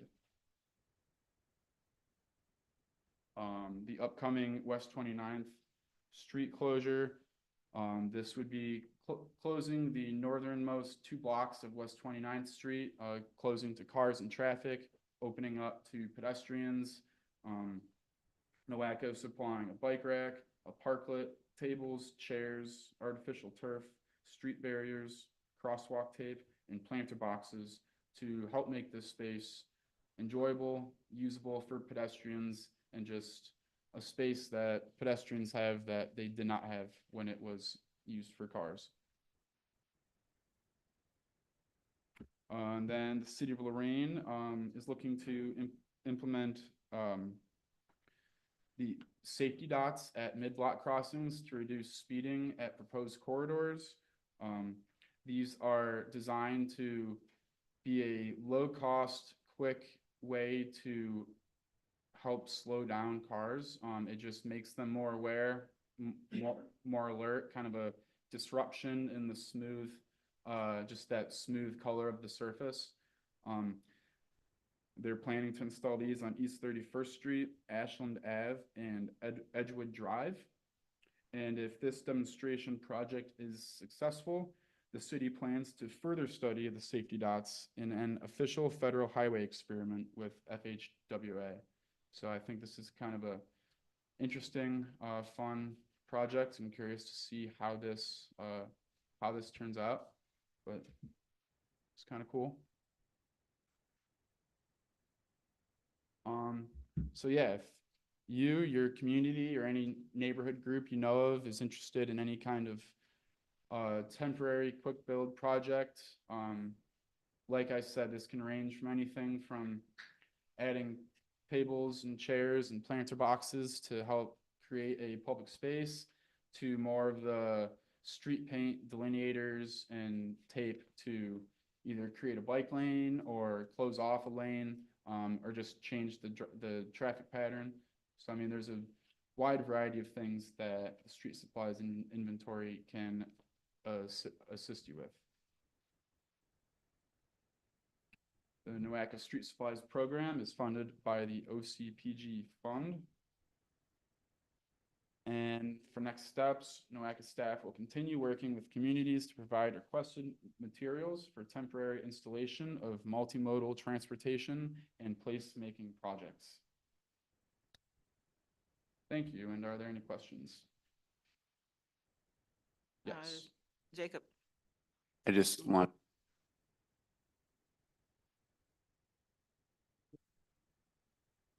Bike Cleveland's been using the street supply program for a couple of years, and it's been a really great resource for us to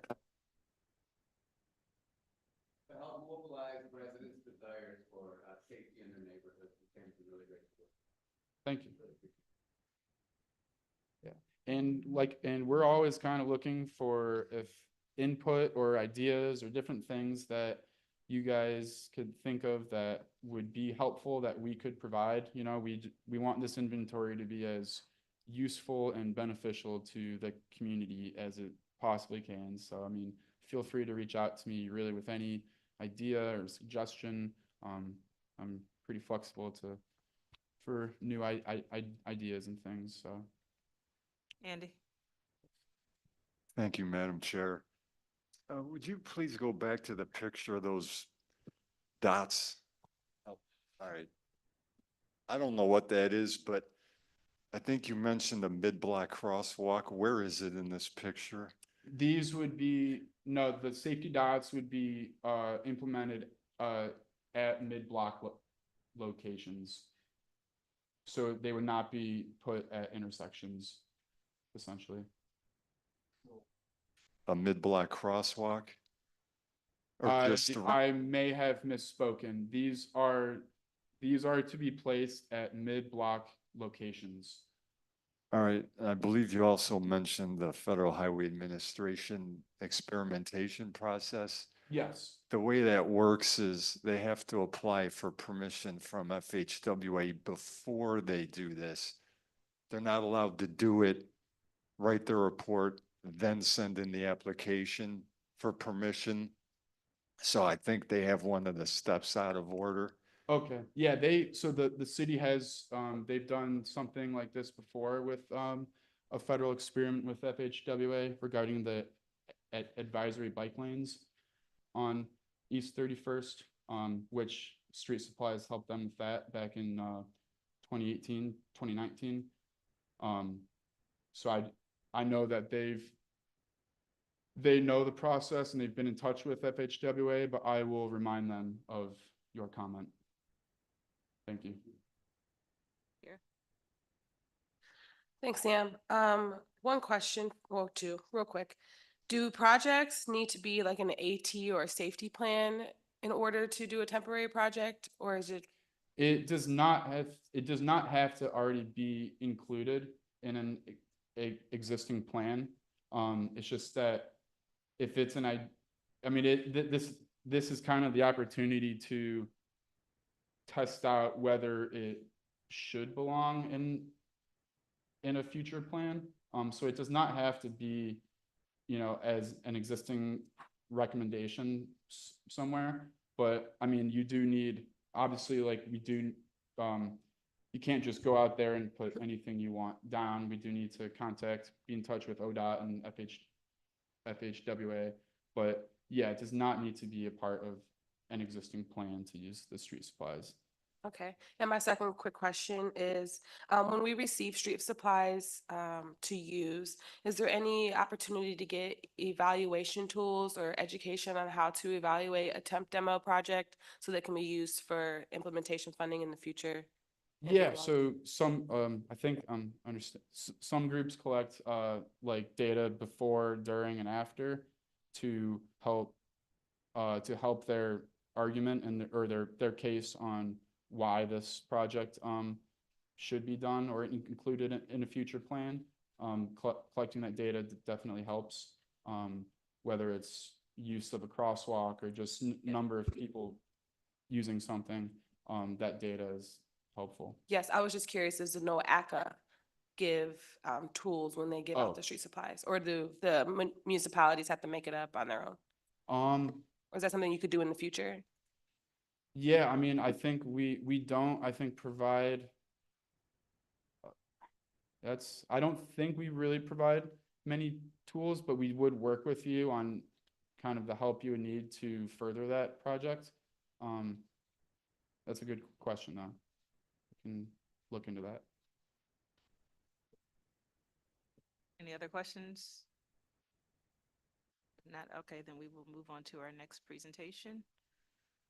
Yeah, Bedford Historic Downtown Connectivity Plan, final recommendations, Ryan Smalley.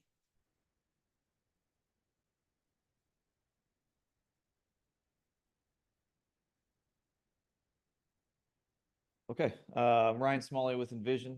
We were the consultant that was hired to do the Bedford Historic Downtown Connectivity Plan. There's no action requested. This is just for information. So we kind of completed this project in the spring-ish, early summer. We were here, I don't know, probably 9 months ago to give some background on all the existing conditions analysis and some of the ideas that we were considering. With this presentation today, just going to run through the recommendations and the implementation plan for the group's benefit. Real quick, just to touch on the plan goals. So the plan was encompassed downtown Bedford. If you know the area, some of the surrounding neighborhoods, the recreation center, and Viaduct Park.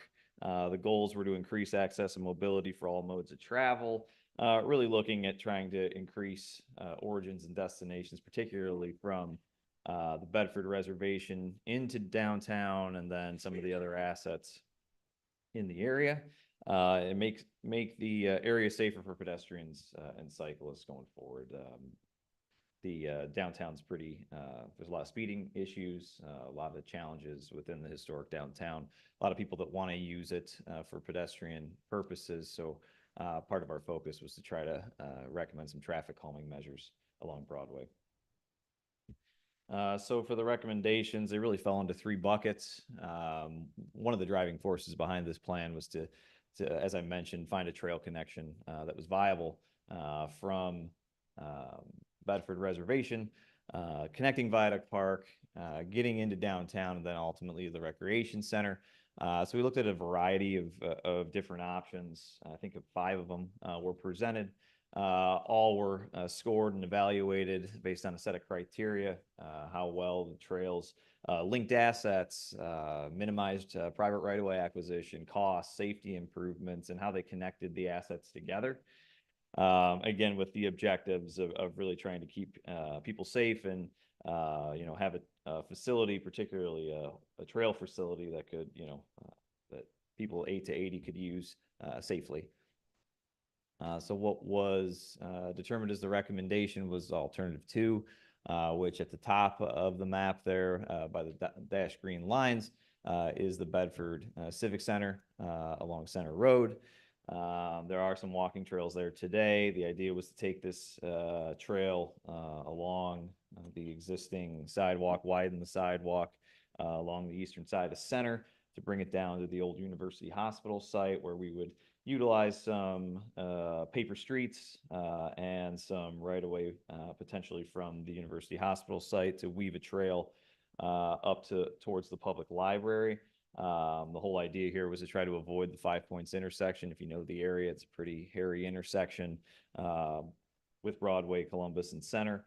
Our goal was to try to not muck that up any more than it already is, but also still get to the historic downtown. So we took a little bit of a bypass along one of the side streets, which also ends up connecting the public library into this trail system. And then we do get to Broadway sort of in that middle detail there, running it along the historic park downtown, and then bringing it down Willis Street to connect directly into Viaduct Park. You'll see there's a couple lines there of different colors. The blue line is the ultimate trail path, which includes putting a bridge over Tinkers Creek there. That's a really expensive venture. I know the Metro Parks is working to make that happen, but we know that that's not going to happen quickly. So we also proposed an alternative route, more of an interim route, the red line, running a trail running along the south side of Taylor Road, and then up to Egbert there to connect into the Metro Parks Trail. So we'd have a temporary connection, but ultimately hoping to get the connection directly through Viaduct Park. We also looked at traffic calming, as I mentioned, particularly along Broadway. This came up a lot in our public engagement and with our steering committee. The city expressed a lot of concerns with speeding. They've had police out there, but they still have some chronic speeding issues. The road is, fairly wide. It's a 2-lane section for the most part in downtown, but it's 14-foot lanes.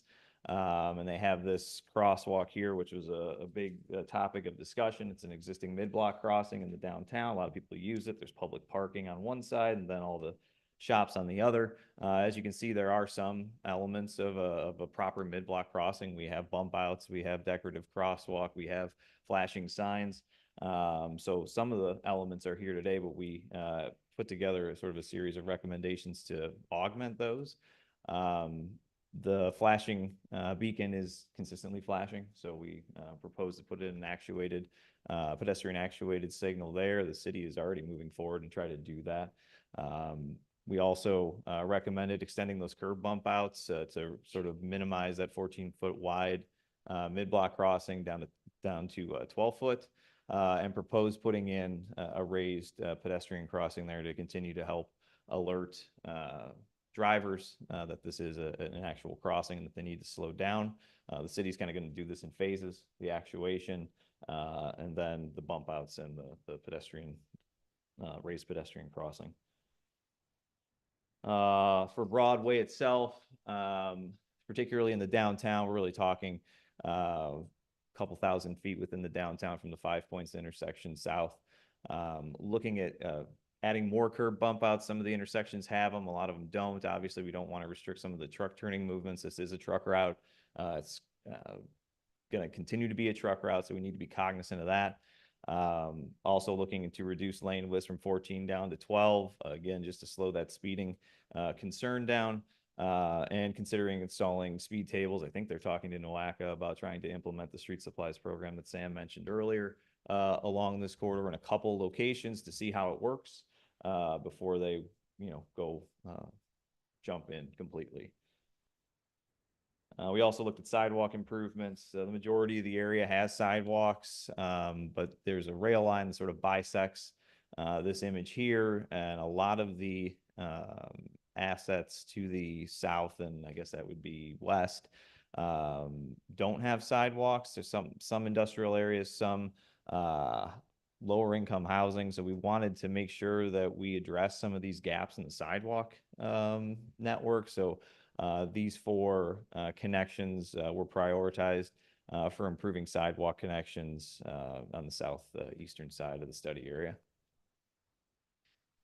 As far as implementation goes, we put together an implementation matrix, did preliminary cost estimates for all of these improvements, identified a funding strategy for the city that kind of tiered potential funding sources into primary, secondary, and then formula and economic development tools that the city could utilize to try to go after some of these projects and sort of knock these off one by one. We tried to prioritize them in sort of a logical order for them moving forward.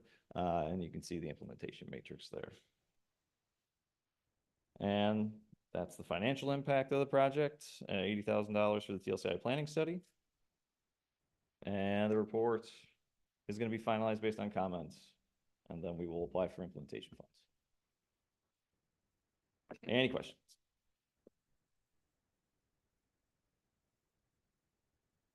I just want to say congrats. It looks really exciting. Thanks. Thank you. Reimagine Euclid Corridor, TLCI, final recommendations, Tim Rosenberg.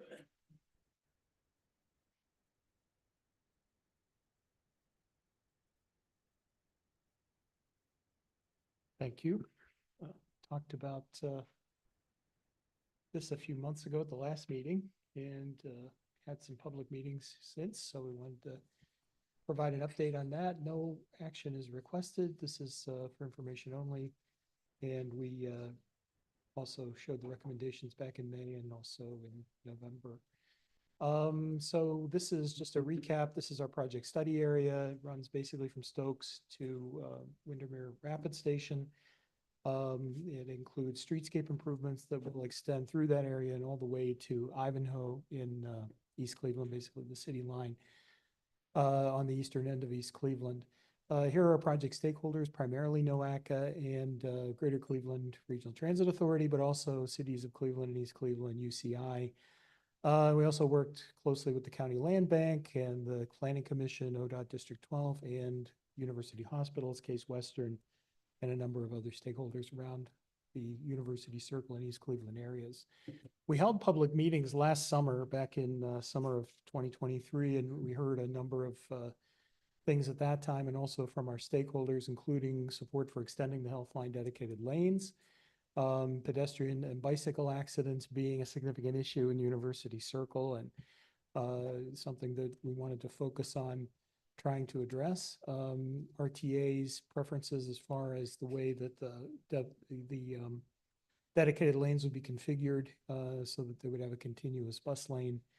Also streetscape improvements and other types of improvements to support redevelopment efforts in East Cleveland. We've had some new developments go in there, and a number of other projects are underway. So we wanted to make sure that the recommendations worked to try to promote that redevelopment. And then speeding being a serious problem in East Cleveland, and one of their biggest concerns, and trying to use our improvements to address that. So our recommendations included ones that would enhance safety of pedestrians, cyclists, transit vehicles, and auto traffic. We took out our detailed recommendations, developed them to a pretty high level of detail that you saw some examples last time using in AutoCAD aerial maps, where we were able to take those out and really let people look at them on a block by block and corner by corner basis. We wanted to maximize transit vehicle throughput, and that was one of our stated purposes at the beginning, to basically extend the bus lanes and make sure that they were feasible, and also try to increase travel speed and to increase service reliability on the buses. I want to mention again that all of these recommendations will need to be analyzed in depth. Traffic analysis would be needed for any of these streetscape changes. And because this is a state route, ODOT would have to grant, geez, what's the word I'm looking for?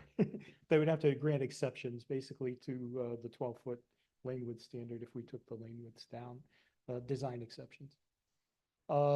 So this is just talking about what some of the recommendations are. The bus lanes, RTA's goal is to have a 12-foot lane with a 1-foot buffer to the curb. So basically a 13-foot outside lane.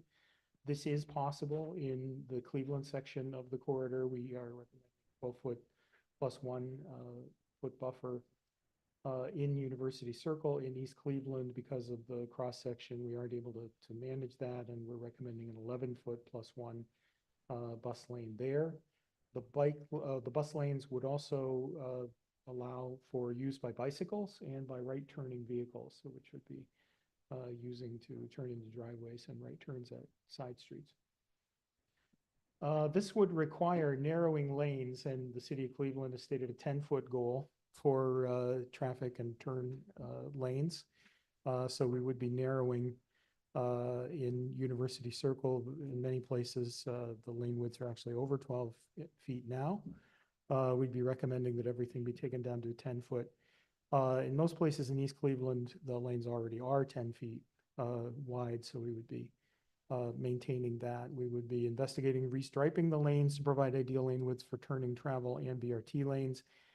And in East Cleveland, we have the issue that the Hawk signals that were recently installed there set the lane widths in blocks where Healthline stations are in place to, there's basically 21 feet of space on either side of the island. So in order to allow for 12 feet for a bus lane and 10 feet for the traffic lanes, we actually would have to shave off 1 foot of the pedestrian islands on either side in order to implement the dedicated lanes for bus. We also are recommending investigating smart parking and parking access control strategies in University Circle, basically urging people to bypass University or bypass Euclid Avenue as they approach parking in University Circle. There are also thoughts on setting aside areas for package delivery, for TNC. There's between Cornell Road and east of Mayfield Road, where there are all those restaurants. There's a big problem now with DoorDash and other delivery services parking there, as well as package delivery services parking along the street in Euclid Avenue. So trying to set aside areas in some of those developments where some of these vehicles could park without blocking Euclid Avenue, perhaps on the side streets or behind the buildings, would be one of the goals that will be pursued. And University Circle is about to be starting a transportation study coming up here. So we anticipate that some of those will be carried forward in that study as well. We're also proposing expanding pedestrian islands. We talked about expanding the pedestrian island at MLK on the north side of Euclid. Also the pedestrian island on the south side of Euclid at Superior, where we'd like to expand that and move the bus stop for Route 3 to that stop, to that island rather, to allow the buses to better integrate into the traffic. We're also proposing narrowing curb radii at intersections to reduce crosswalk lengths and also to calm traffic making right turns, and investigating bump outs to or widening sidewalks to reduce crosswalk length. In East Cleveland, with redevelopment efforts, we are showing 2 different proposals in many blocks.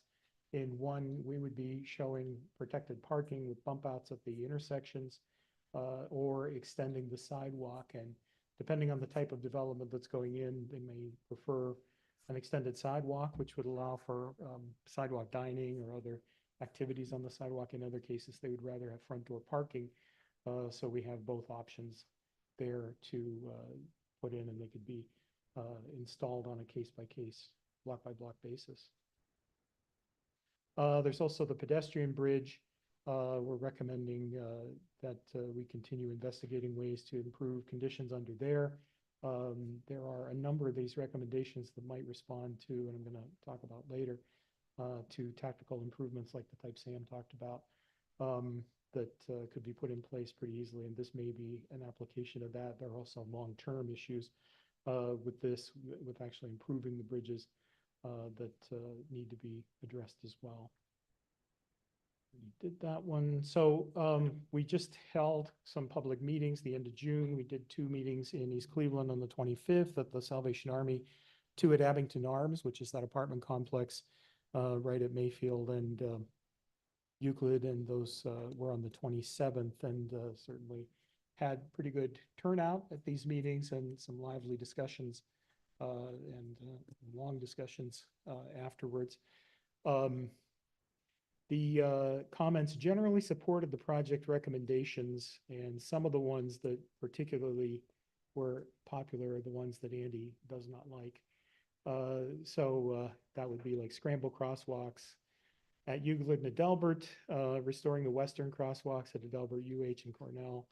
There was a lot of discussion about those, and all of it favorable for them.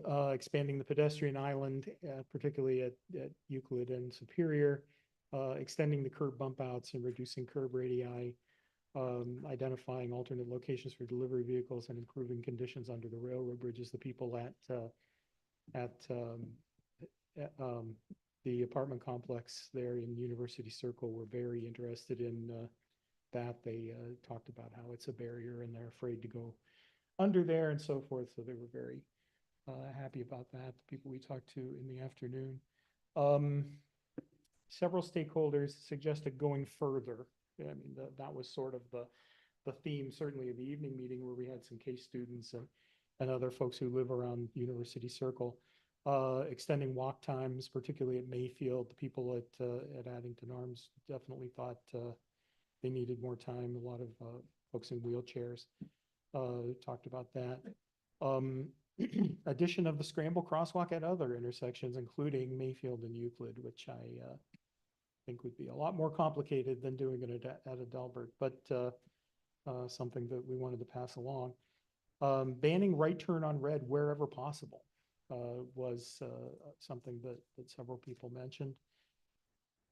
Implementing additional measures to calm traffic beyond what we had mentioned, maybe like those dots, I don't know. And then implementing measures to reduce or reroute general and truck traffic away from Euclid Avenue to reduce traffic volumes on Euclid Avenue and send some of that traffic around other ways. We're not proposing any specific changes to the recommendations based on what we heard, but we are proposing to include in our report the comments on traffic changes that were received at the meetings to be reviewed in subsequent projects as this moves from our planning project to more detailed planning and design. So now we move into implementation. The project ends and the implementing agencies take over.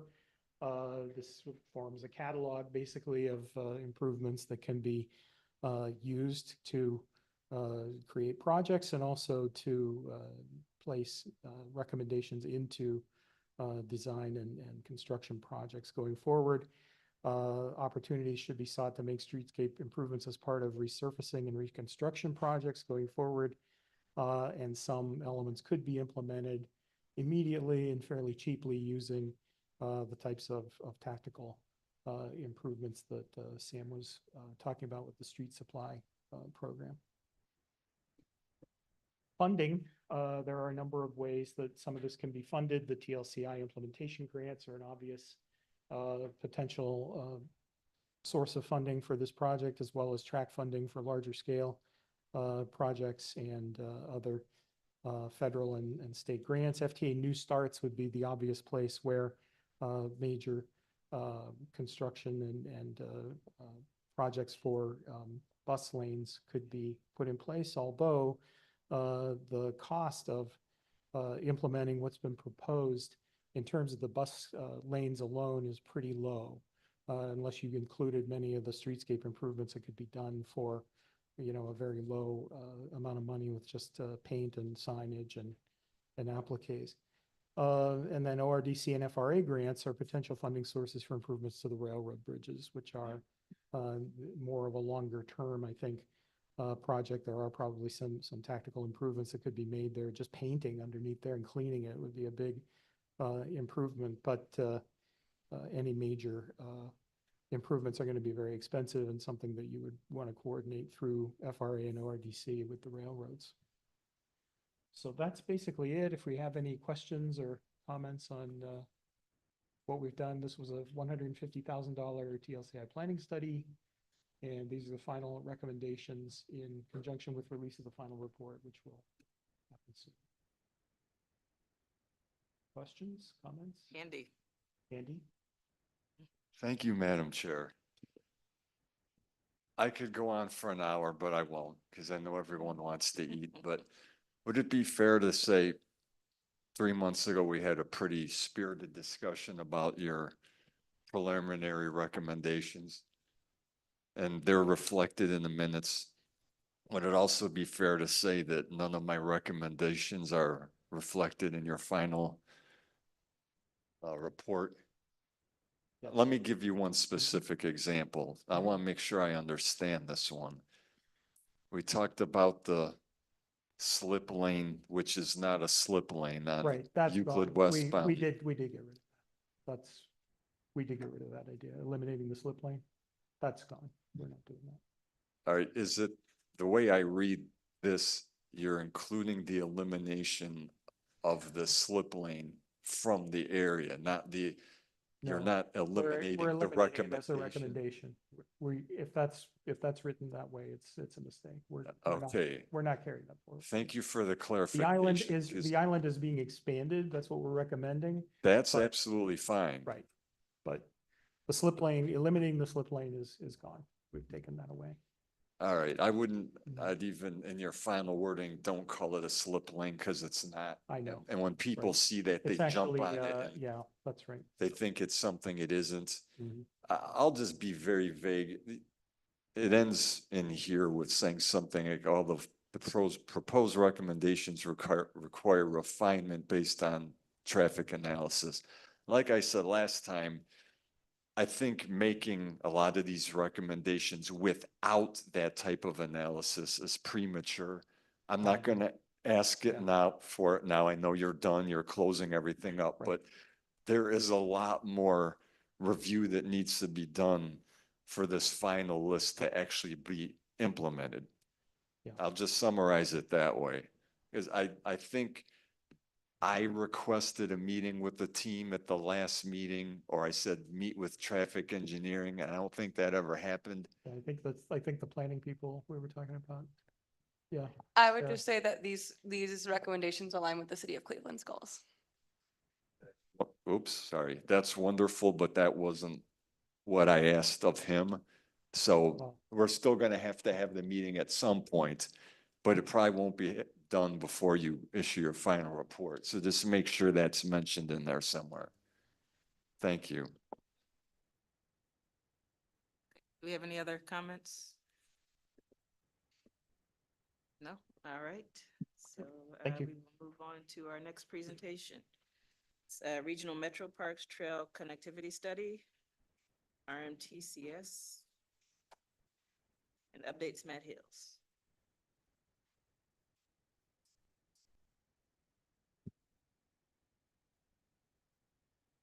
Morning, everyone.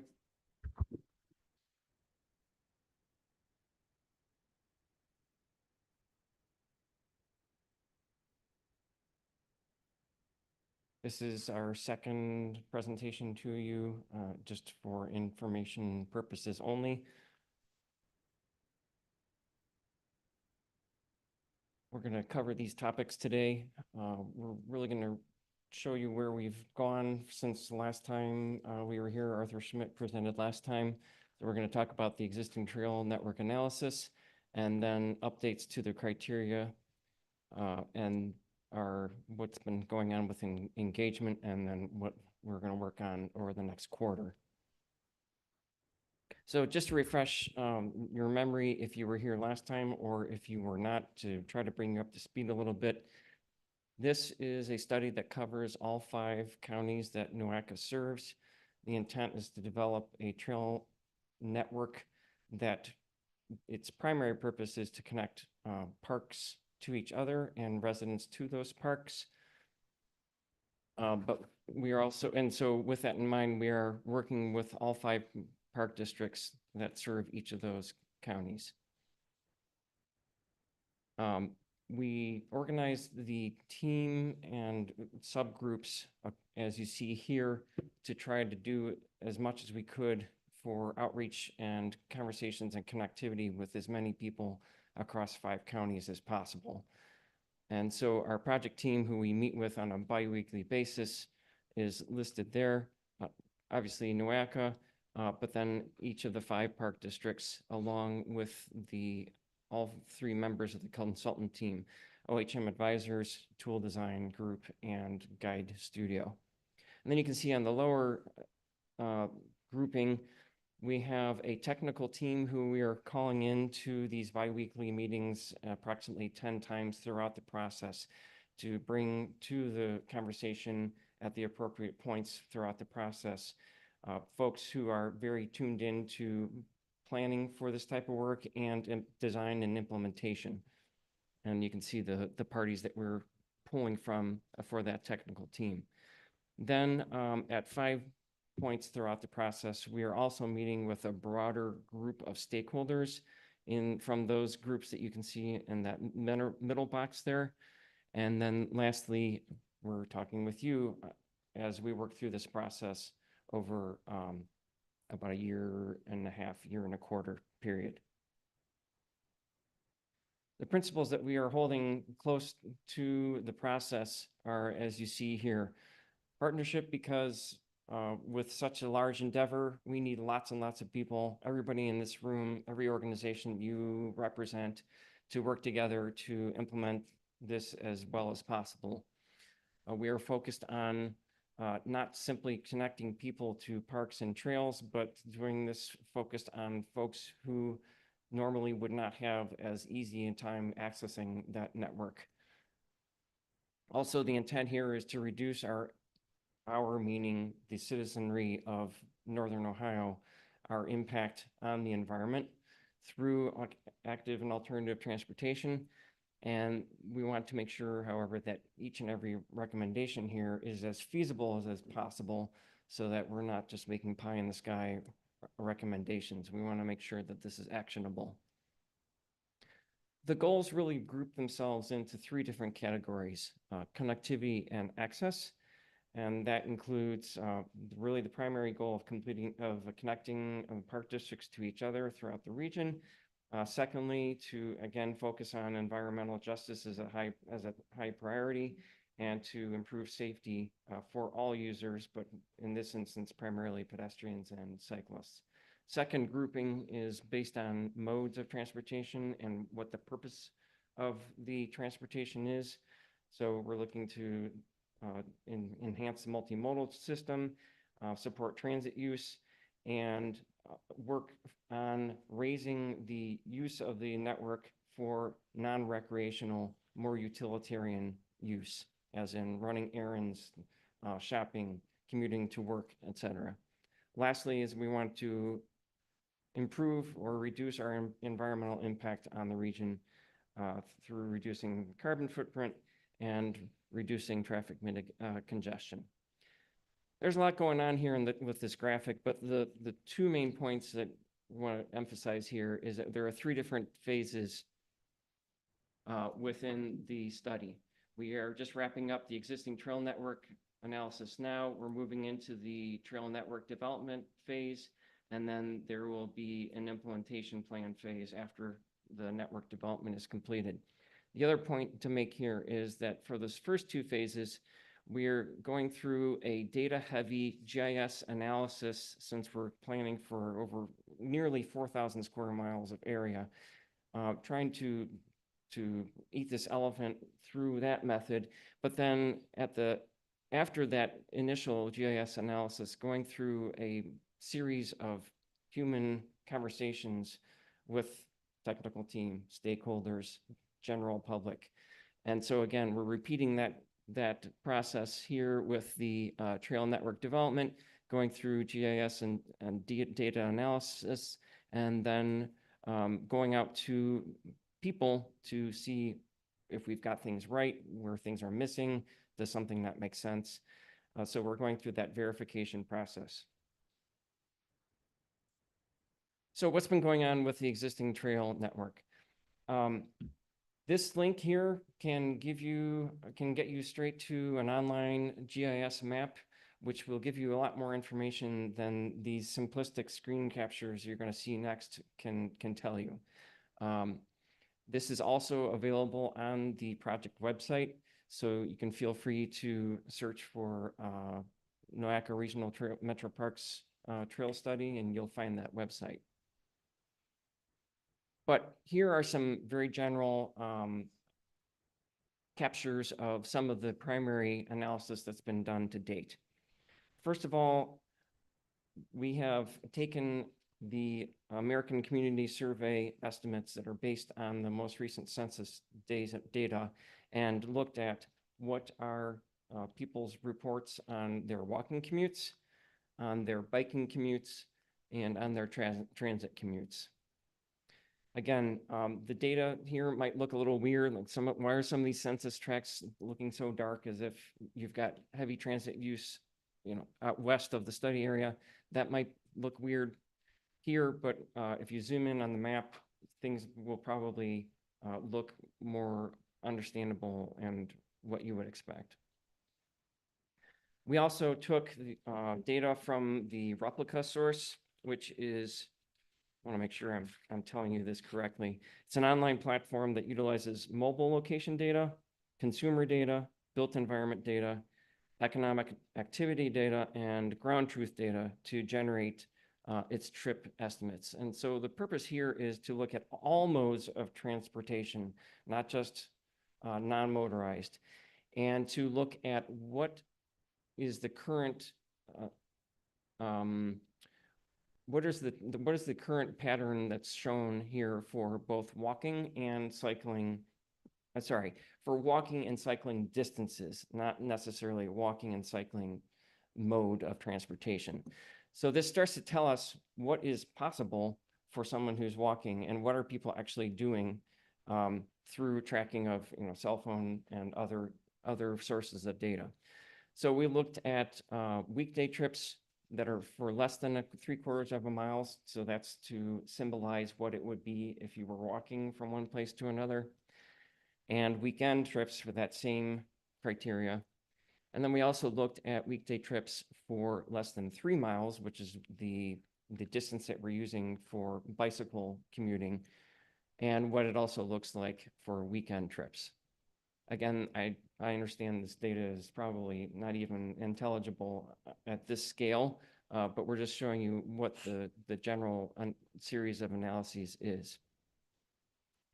And then the next thing that we are going to show you is some preliminary walk shed and bike shed analyses. Those took in a number of different data points and criteria, including the level of traffic stress. And this traffic stress data was provided to us by NOACA. Also, the proximity to the trail network via sidewalks and existing trails, and then also traffic analysis zone data, including population, number of jobs, and environmental justice areas.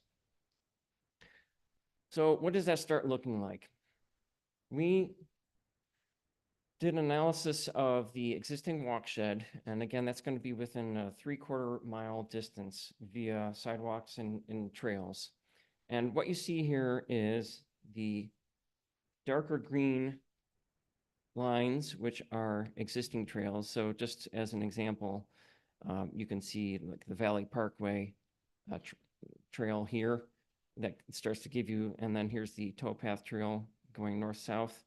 So all the dark green are existing trails, and all the pink are proposed trails. You might say, well, how do you even have proposed trails yet? You haven't gotten to that point in your process. Well, as you well know, Cuyahoga County and Cleveland Metro Parks and a whole team put together the Cuyahoga Greenways Plan not long ago. And so within Cuyahoga County, we used that proposed network directly from that study to layer into this study here for the boundary of Cuyahoga County. For the other 4 counties, back in 2017 was the last time that those county park districts, along with Summit County Park District, got together and through their process developed a proposed network. So we use that as a starting point, just to help move this study along in this early analysis, and then to also give people at our community meetings and stakeholder meetings something to react to say, okay, this was a good idea 7 years ago, we need to adjust here, or we need to connect to there. So that's how we got to this point right now with the proposed trails. The proposed trails, of course, will be updated as we move through this process. So the proposed walkshed is as shown here. And then we took a look at the existing bike shed. So that would be, again, within the 3-mile distance along existing or proposed routes, existing routes here and proposed routes here. This again shows that we are factoring in environmental justice areas as well. Next, when we were here last quarter, we started showing you what criteria we were using for both the existing analysis and the upcoming trail development analyses. But we have updated those criteria here on the left, and then we assessed how do those interface with the goals that you saw prior. If someone raises his or her hand and wants to go through those line by line, I will. Otherwise, we'll continue moving on because I know we're getting close to lunchtime here. I see no hands, so we will proceed forward. So we have 15 different criteria that we're factoring in. We'll talk briefly about what engagement we've done so far. We essentially have one group of engagement that we completed as part of the existing task or existing phase. We're going to have another grouping of engagement as part of the trail network development phase. And so on June 18th and 25th, we had in the afternoon a stakeholder meeting, and in the evening a community-wide public meeting. And we gathered information and input from folks a variety of different ways. Well, let me back up. First of all, the June 18th one was held at Buffalo Creek Retreat, which is in Medina County. The intent here was to try to capture input from Lorain, Medina, and Cuyahoga, West and South Cuyahoga with that location. And then the June 25th meeting was at the Mayfield branch of the Cuyahoga Library System, intending to capture input from Lake Geauga and East Cuyahoga County. But you'll see that we used a number of different approaches here. We had large county-wide maps for people to look at and be able to point to and mark up and make comments and put dots on for where they wanted to make changes or add connections. We also had boards around the room asking a variety of questions like what you can see here. The green dots summarize where the heaviest concentration of responses were. And then we also had small group conversations with the stakeholders asking these specific questions here and getting some input from them through a variety of other methods, such as the sticky note method you see down there on the bottom left. We also have had an online survey that's about to be closed, asking a variety of questions. You can see the number of respondents as of a week and a half ago was in the 600 range, and generally where those people, or we got the responses from. We asked them some open-ended questions, and you can see a few quotes from what some of the feedback was that we got through those open-ended questions. Some, the results typically were not surprising. What I was happy with to see here on the top left was that 38% of folks who took the survey considered themselves not to be a cyclist. So I feel as if that's a good thing to see that involvement from people who they consider themselves not using trails as a cyclist currently. I also found, although some people here may not find this surprising, but I found interesting that 77% of people access the trails by car, not by foot or by bike. But people do spend more than an hour, 44% of them spend more than an hour on those trails. Typically, people want to get to local and regional parks. They want to get to historic landmarks. They want to get to waterfront attractions. For amenities that people want to see, they want to see more restrooms, drinking fountains, trash and recycling bins, and picnic areas as the highest ranking amenities. And then lastly, what are the top 3 things that people want to see? Most people wanted to get more connections to destinations. They want more trails. They want easier access to those trails. And then they want a greater variety of trail uses and experiences. Financial total for this is going to be just under 250,000.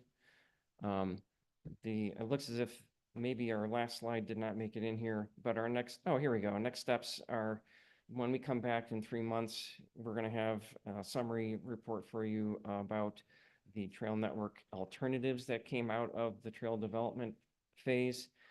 We will be in the middle of stakeholder and community meetings, and our second survey will be underway. Any questions? Jim?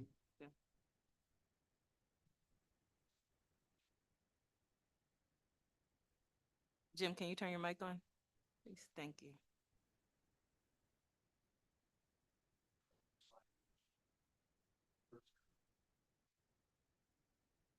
The 19th, actually. So I think Monday will be the last day that it's open. We will have that second survey available, though, in about 3 months. Thank you.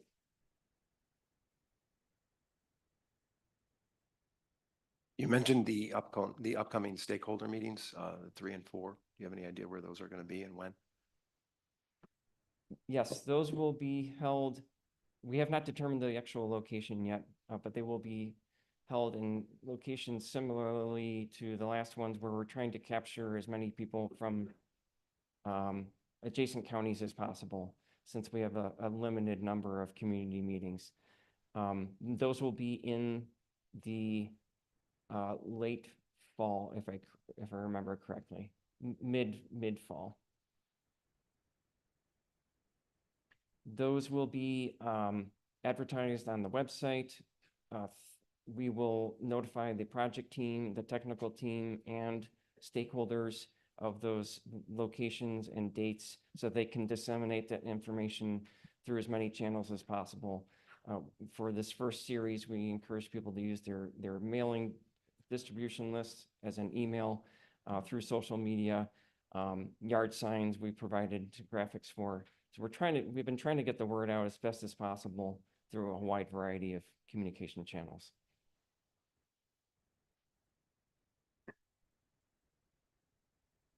If we would like to use yard signs, would we get in contact with you? I was looking at your demographics, and I feel like there's just like a big group missing. And those people might be walking and biking. My question is, can we reach out to you to get yard signs to put in those places that Yes, actually, a thought just came to my mind, Ali, that perhaps when we disseminate that next series of dates, we can include the BPAC committee and we'll just add them to the distribution list. Okay. Any other comments? All right, thanks, Matt. Thank you very much. Great. Are there any reports or updates? All right. Is there any old business? Any new business? Yes. Thank you, Madam Chair.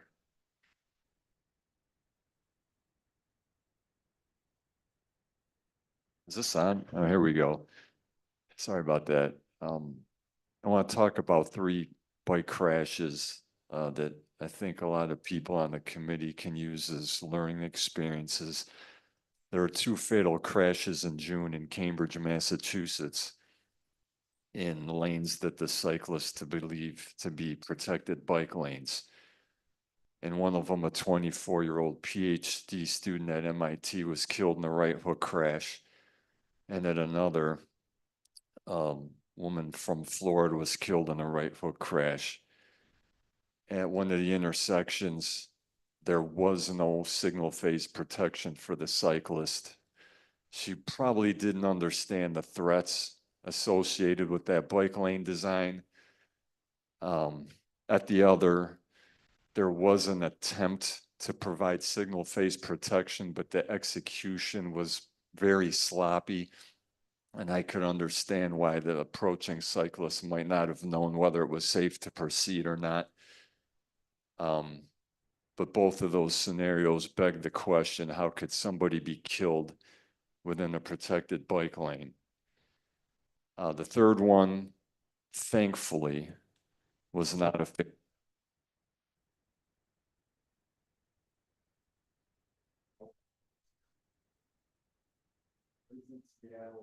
and another so-called protected, this one was a parking protected bike lane. Cyclist was right hooked by a motorist entering a commercial driveway. He hit the car really hard. Luckily, he only suffered a concussion. At least that was the preliminary report. But he was wearing a GoPro camera. So better than any diagram I could ever draw or any image you'll ever see in the design guide, this video, which can be found by doing a simple Google search. The name of the story is Seattle Attorney Pushes for Increased Safety Along Protected Bike Lanes. And that's from channel King 5. It's an NBC affiliate in Seattle. Now, just the title of that story should make you wonder, what does that mean? How can you need increased safety in a protected bike lane? You're already safe, right? Well, the problem is with bike lane design protected, often it's a paradox. It's a marketing term. It has nothing to do with real protection because usually there's no protection where you need it, and that's right at driveways and intersections. And all 3 of these crashes vividly illustrate what happens when you improperly design a separated bike lane. The video for the third story is only 1 minute and 51 seconds long. If you jump to about the 33-second mark and freeze frame it, maybe the 32-second mark, you can see the relative positions of the cyclists and the motorists. The motorist had no chance to avoid that crash, none. That cyclist simply was invisible. And although the attorney argues that perhaps eliminating some more of the floating parking would have prevented the crash, doing so would not have helped the motorists. It might have helped the cyclist avoid the crash, but not the motorist. There was no shared line of sight between the 2 conflicting users. So you've not seen either of those designs in Cleveland, and I've taken a lot of heat for that over almost a decade, and that's absolutely fine. I'll take any criticism any day of the week over hearing that a story like that, especially the first 2 I described.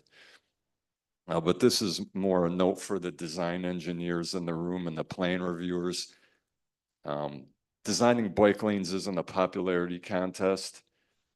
And in the end, you're going to be held responsible and you're accountable for your design work. And if there is a crash, and I'm guessing all three will involve lawsuits, you'll be the one in the deposition. And you're the one who's going to have to explain why you either designed or approved what led to someone being hurt or killed. Now, my last point is, unfortunately, all three of the designs involved are in currently published design guides. That's a tragedy in itself. So my word of caution to you would be, just because you saw it in the design guide, don't assume it's right. And just because you saw it in another location, don't assume it's right. The crashes I listed, the conflicts that occurred, they're not bugs of those designs, they're features of those designs. Those designs create the types of conflicts that led to 2 fatalities and 1 injured cyclist. So this sort of tied into the Vision Zero discussion earlier. I just wanted you to know that I think you should look for all 3 stories, try to look at the pictures of the intersections, read as much about the actual details of the crashes as you can. And doing so might cause you to second guess or think again about your approach to bike lane design. That's all I had. Thank you. Thank you. You have any other new business? Okay, all right. Well, then we will take a motion to adjourn. All right, second. All right, all in favor? All right, the meeting is adjourned.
Requirements of Ohio's open meeting law. Notice of this meeting has been publicly posted and major public media has been notified.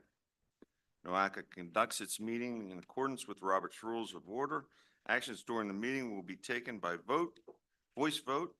If any member feels the need to abstain from any vote due to a conflict of interest, he or she should state their intention to abstain when the matter is introduced by the chair for presentation for the record. Subsequently, that member shall not participate in any discussion of the matter for which a conflict exists. According to Robert's rules, absence from a meeting does not require a member to abstain from voting on the minutes. If the member still wishes to abstain, he or she should state their intention for the record. For the benefit of our guests from the public and the recording of this meeting, please be sure to speak into the microphone. The microphones can be turned on and off using a red button on top of them. They are on when the light is green. We do have a quorum. Just took me long enough to read through that, and we got it. So this is a good thing. Approval of the May 17th, 2024 meeting minutes. Any corrections or additions? Can I have a motion to approve? So moved. Second. Second. Second, thank you. All in favor? Aye. Any opposed? The motion is approved. All right, public comments. We do have one person that has signed up to speak today. If you would like to go ahead. Lou? Thank you. You'll be given 3 minutes to speak. Good afternoon, everybody. My name is Lou. Being a longtime observers at lots of NOACA meetings. Also, this year I have started my term to be the member of Community Advisory Council. Attending the 2 other meetings earlier today, I would like to make comments of the following items. The action items you have on the agenda, I totally agree with the whole group of the previous meeting, the bicycle and pedestrian councils. And I really don't think the targets, the measurements has been set to fit the reality, what we should actually look like. Especially I appreciate Mr. Cross, his comments or statement at the end of that meeting. So for people who don't know that, please watch the video on the YouTube. That's what these recordings are for. Also, I want to show my appreciation to the NOACA Street Supplies programs. Myself, I have been involving in a grassroots project, not even a nonprofit, which is called People's Streets. The first one, we have done the Payne Avenue. And we have been utilized the street supplies and to do the temporary installation. And so I really have to thank NOACA having the program, which actually helps the community. We just need to market our programs better or promote our programs better. So that will be more utilizations to enrich the purpose of NOACA. Thank you very much. Thank you. Is there an executive director's report? We have got 2 announcements. One is the application for the Transportation for Livable Community Initiative, TFCI implementation is open now. And we will be, by the October 9 is a due date for this application from communities. And also we have got applicant webinar on September 17. There's a $2 million there for the budget for these different projects in different community. The next announcement is we did in last year and early this year in February, collected the information from the household about travel survey and about the daily travel trip, daily travel pattern, and then we have collected 500. We sent a questionnaire to 550,000 of the households in our region, And the aim, goal is to get the 1% of the total households in the NOACA region. This is every 10 years. We do this after census. This year we delayed because of the COVID to try to be the normal pattern. So we are sending 4 weeks, we are sending 180,000 more to get to hopefully the 1%. We are close, but we want to get the 1% to have a statistically correct, and then that's the one we are, if you apply to the survey, is going to help us in terms of the travel demand modeling, planning, and other activities. We use data for the daily travel pattern. Thank you. All right, thank you. Next, we have a presentation by Kissa Turnbull, and we will have an action item on this. And I even had a warm-up act this time around. Thanks. So I'm here to present on the calendar year 2025 safety performance measure targets. We are requesting that you recommend this item to the Transportation Subcommittee for its consideration of placement on the December 2024 Board of Directors agenda. We are recommending adoption of ODOT's proposed 2% reduction across the 5 measures. Previous action is that Resolution 2023-055 adopted the 2% reductions last year as well. The safety performance management is part of the Federal Highway Administration's overall transportation performance management program. It was started in MAP 21 and continued in the FAST Act. It supports the Highway Safety Improvement Program, and ODA and NOACA safety plans share a zero deaths vision. The 5 safety performance measures are number of fatalities and its rate per 100 million vehicle miles traveled, serious injuries and its rate, and the number of non-motorized fatalities and serious injuries. Targets are calculated based on 5-year rolling averages. State DOTs are required to adopt targets annually, and then MPOs need to establish them within 6 months, either by agreeing to adopt the state DOT safety targets, which is what we are recommending, or committing to alternative quantifiable targets for their regions, which is what BPAC suggested. So for 2023, we had 146 fatalities, which was just over our goal of 142. And in 2025, we are proposing a target of 147. Those rates come out to a target of 1.08, which we just barely missed at 1.1. And we are proposing a new target of 1.12. For serious injuries, we actually succeeded in our target by a pretty substantial measure. The target was 1,062, which we beat with 1,003, and are proposing a new target of 1,037. For the rates, that comes out to beating the target of 8.05 with a success of 7.54, and we are proposing a new target of 7.9.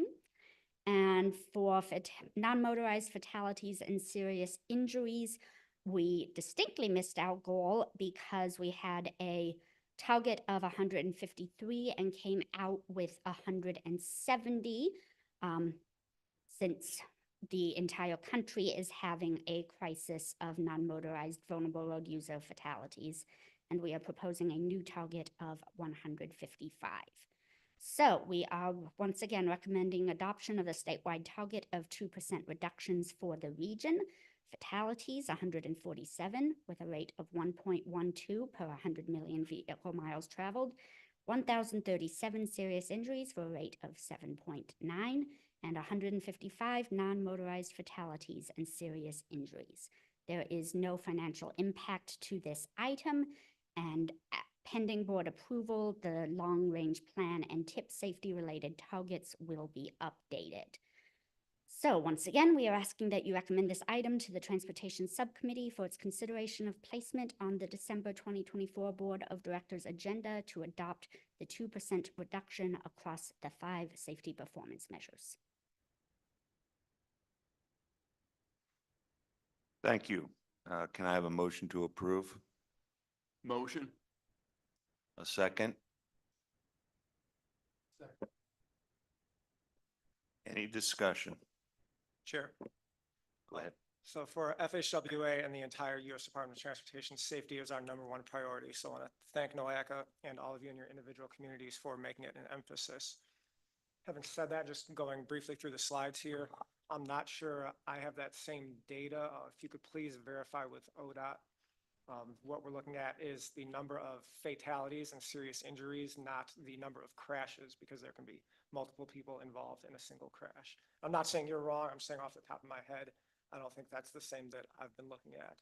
I verified it through the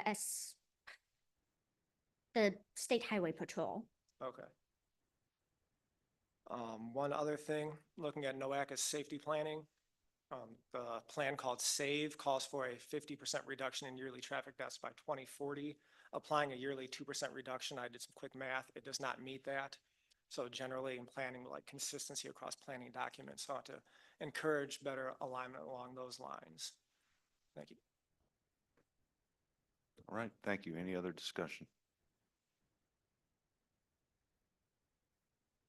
Okay, we have a motion to approve and a second. All in favor? Any opposed? The motion is approved. All right, we've got actually 3 presentations. So first, Sam Schweikert.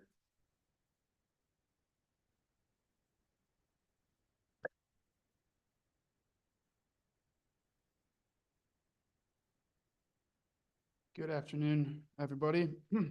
I'm Sam Schweikert. I'm a planner here at NOACA, and I'll be giving an update on our street supplies program. No action is being requested at this time. This item is for information and presentation only. No previous action. Communities have access to guidance and materials from NOACA to inexpensively and quickly demonstrate new street design concepts and activate public space. The goal of the Street Supplies program is to promote permanent projects that increase safety for all modes, improve pedestrian and bicycling opportunities, and reinvent public spaces. Whether a community is borrowing tables, chairs, and benches to turn an alleyway into a pocket park, or borrowing street paint, delineators, and temporary signage to create a safe mid-block crossing, we want to provide communities the opportunity to test these projects out and collect feedback from the community before it becomes permanent. Fiscal year 2024 projects include decorative enhanced crosswalks in Ohio City, decorative enhanced crosswalks in Cam's Corners, community-inspired street mural in the city of Lorraine, decorative enhanced triangular gore space and crosswalk at West 25th Street and Columbus Road, speed hump implementation in Cleveland Heights, and NOACA supplied materials and staff to support the Lakefront Future Forum at Mall C on August 5th. The pictures on the left-hand side of the screen are the decorative enhanced crosswalks in Ohio City and Cam's Corners that were done towards the end of last summer. These were painted at 9 locations in Ohio City around Paul Dunbar Elementary and Greenwood Park, and then also at 9 locations throughout Cam's Corners, mainly around Clara Westrop Elementary School. They're having issues of speeding around here, and just with so many children walking, these crosswalks prove to be a big help. And then this summer, the open gore triangular space at West 25th and Columbus Road, where those roads meet, this triangular space was also enhanced and decoratively painted, mainly to help make drivers more alert and aware, primarily driving northward, going towards the dense area of shops and restaurants, and mainly more pedestrians are out and about in that area. So it's just to kind of make drivers more aware while also making the space look nicer than it did before.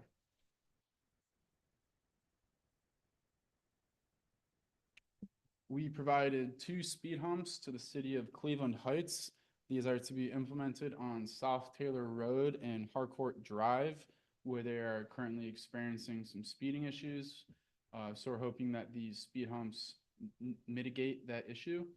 Then on the right side, we have City of Lorraine's community-inspired street mural at East 31st and Pearl.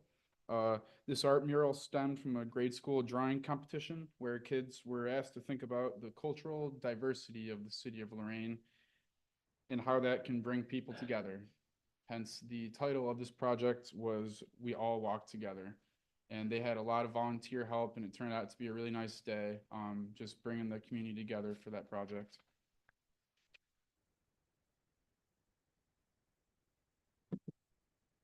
The future of the Lakefront Forum, as I stated, was August 5th, earlier this month at Mall C. NOACA supplied the paint, tape, plastic curbs, bike lane stencil, and measuring tools to help create a street section of the proposed boulevard as part of the North Coast Connector project. And it looked a lot better before it rained. It rained right after we had gotten done painting.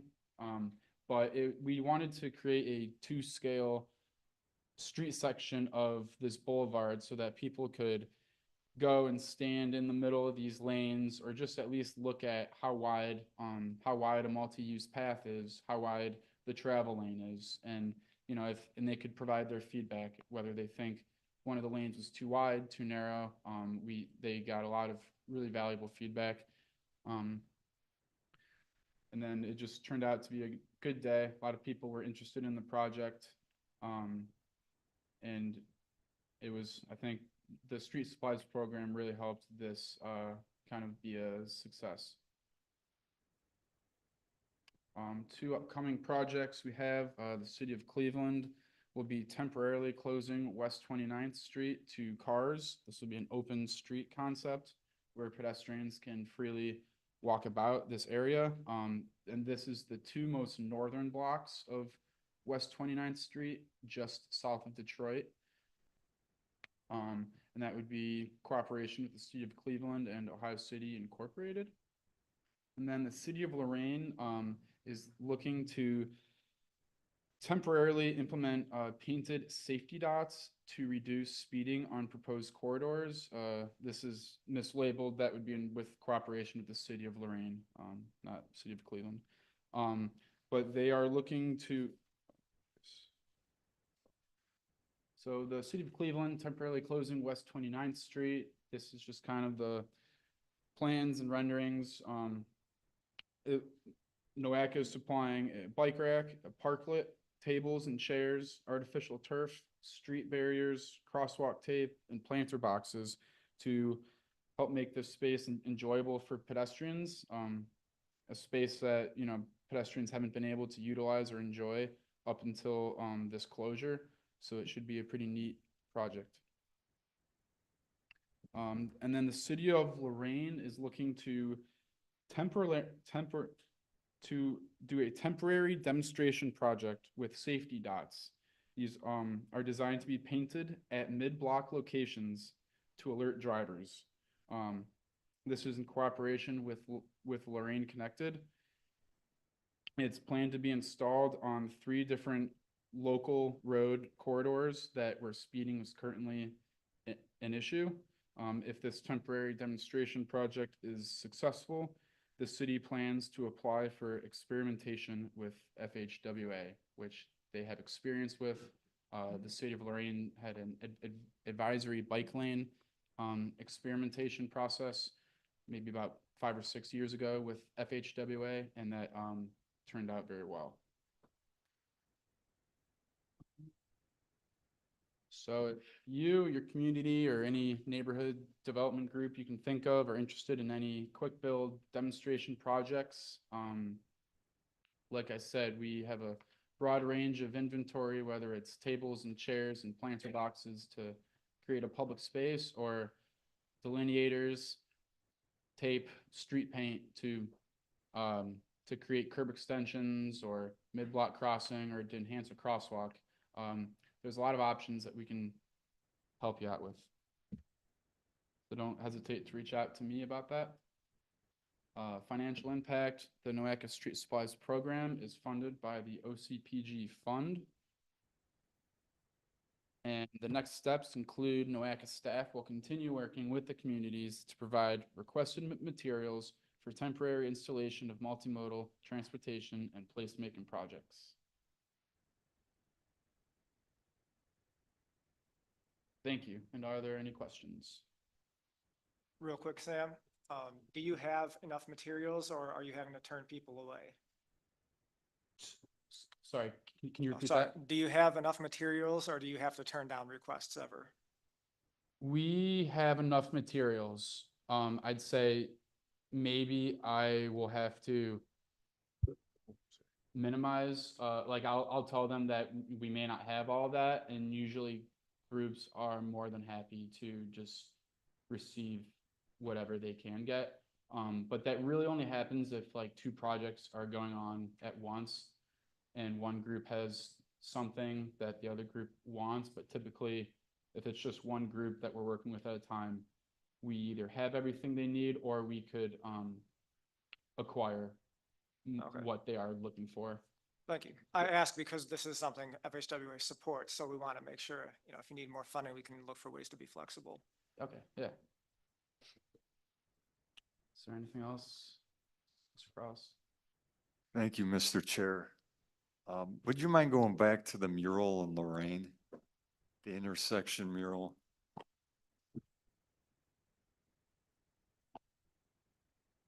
Thank you. Now, I don't believe the new federal MUTCD permits what's shown all the way to the right.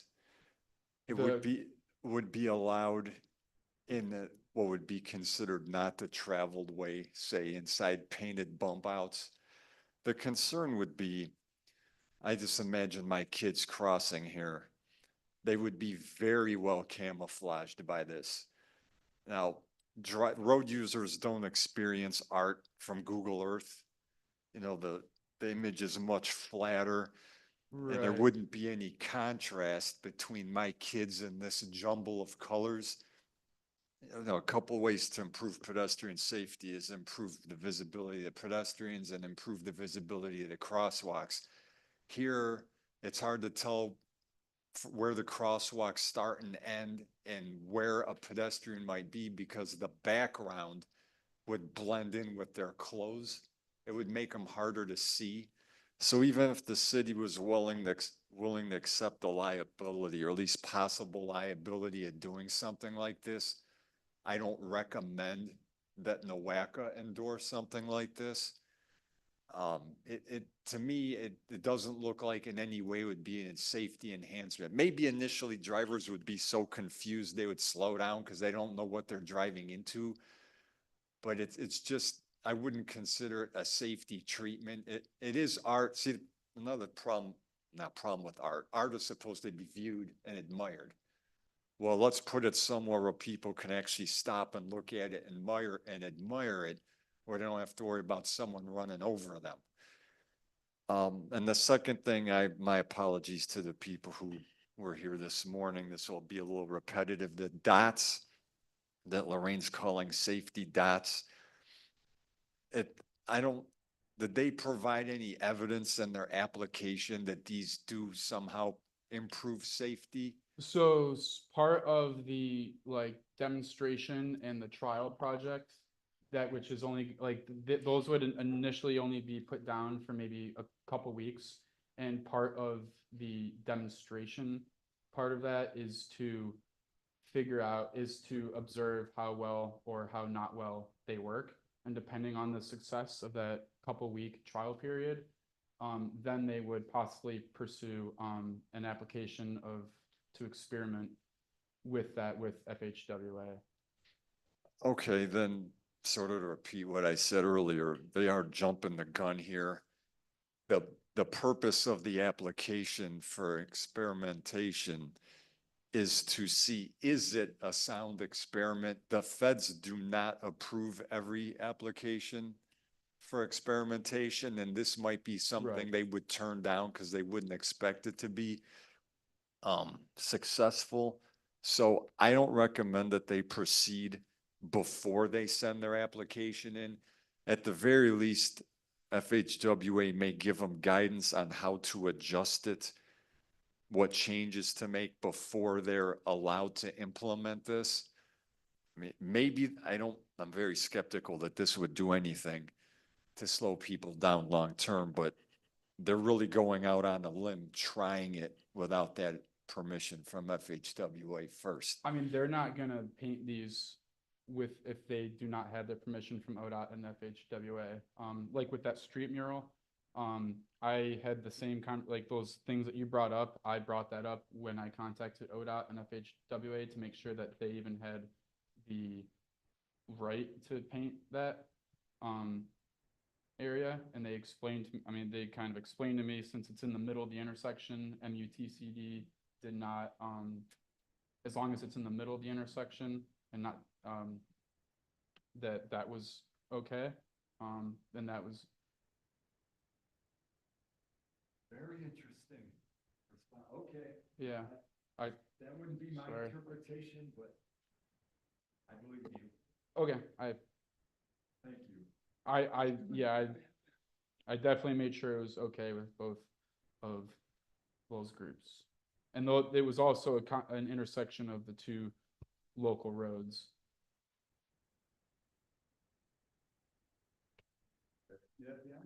Andrew, can you turn your mic on? Thank you. Got me. No, that's I'm on okay. probation now, or that's my first verbal warning. Well, MUTCD does apply to all public streets and private streets open to public travel, so I don't know how they got an exemption inside an intersection, especially adjacent to traffic control devices.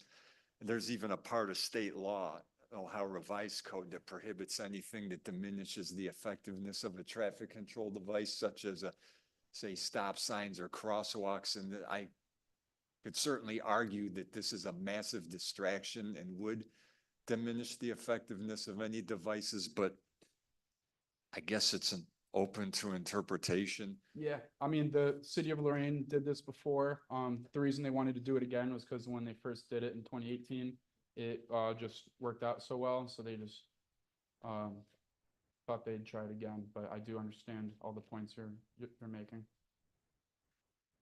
Mr. Chair, I have a, Go ahead. and what you're saying, Andrew, is totally valid and correct. And we always look, we provide the material. When we provide the material, we look for an application, and we need to always have an approval from before our executive director signs the material to release. We always ask for the cities, communities, planner directors to have sign and following the MUTC, anything, the manual, to make sure it's not an individual who asking for a paint. It's the city and the traffic engineer and the city planner and director signs that request. So based on that, what you are saying is sometimes I have Sam knows I have some concerns about this kind, but once they take the responsibility, it was one of them actually last year was the city of Cleveland. I had some concern, and I went to the Department of the Planning or whoever, I can't remember. But what you are saying in terms of the MUTC, completely valid point, and is sometimes a distraction. And that's what when the city asks for, is a request from them, and we just providing material, make sure these people are sign off the request.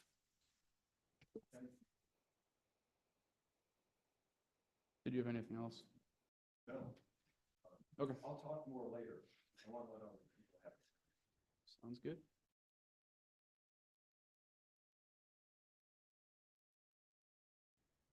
All right, thank you. Thank you. Our last presentation, Tim Rosenberger.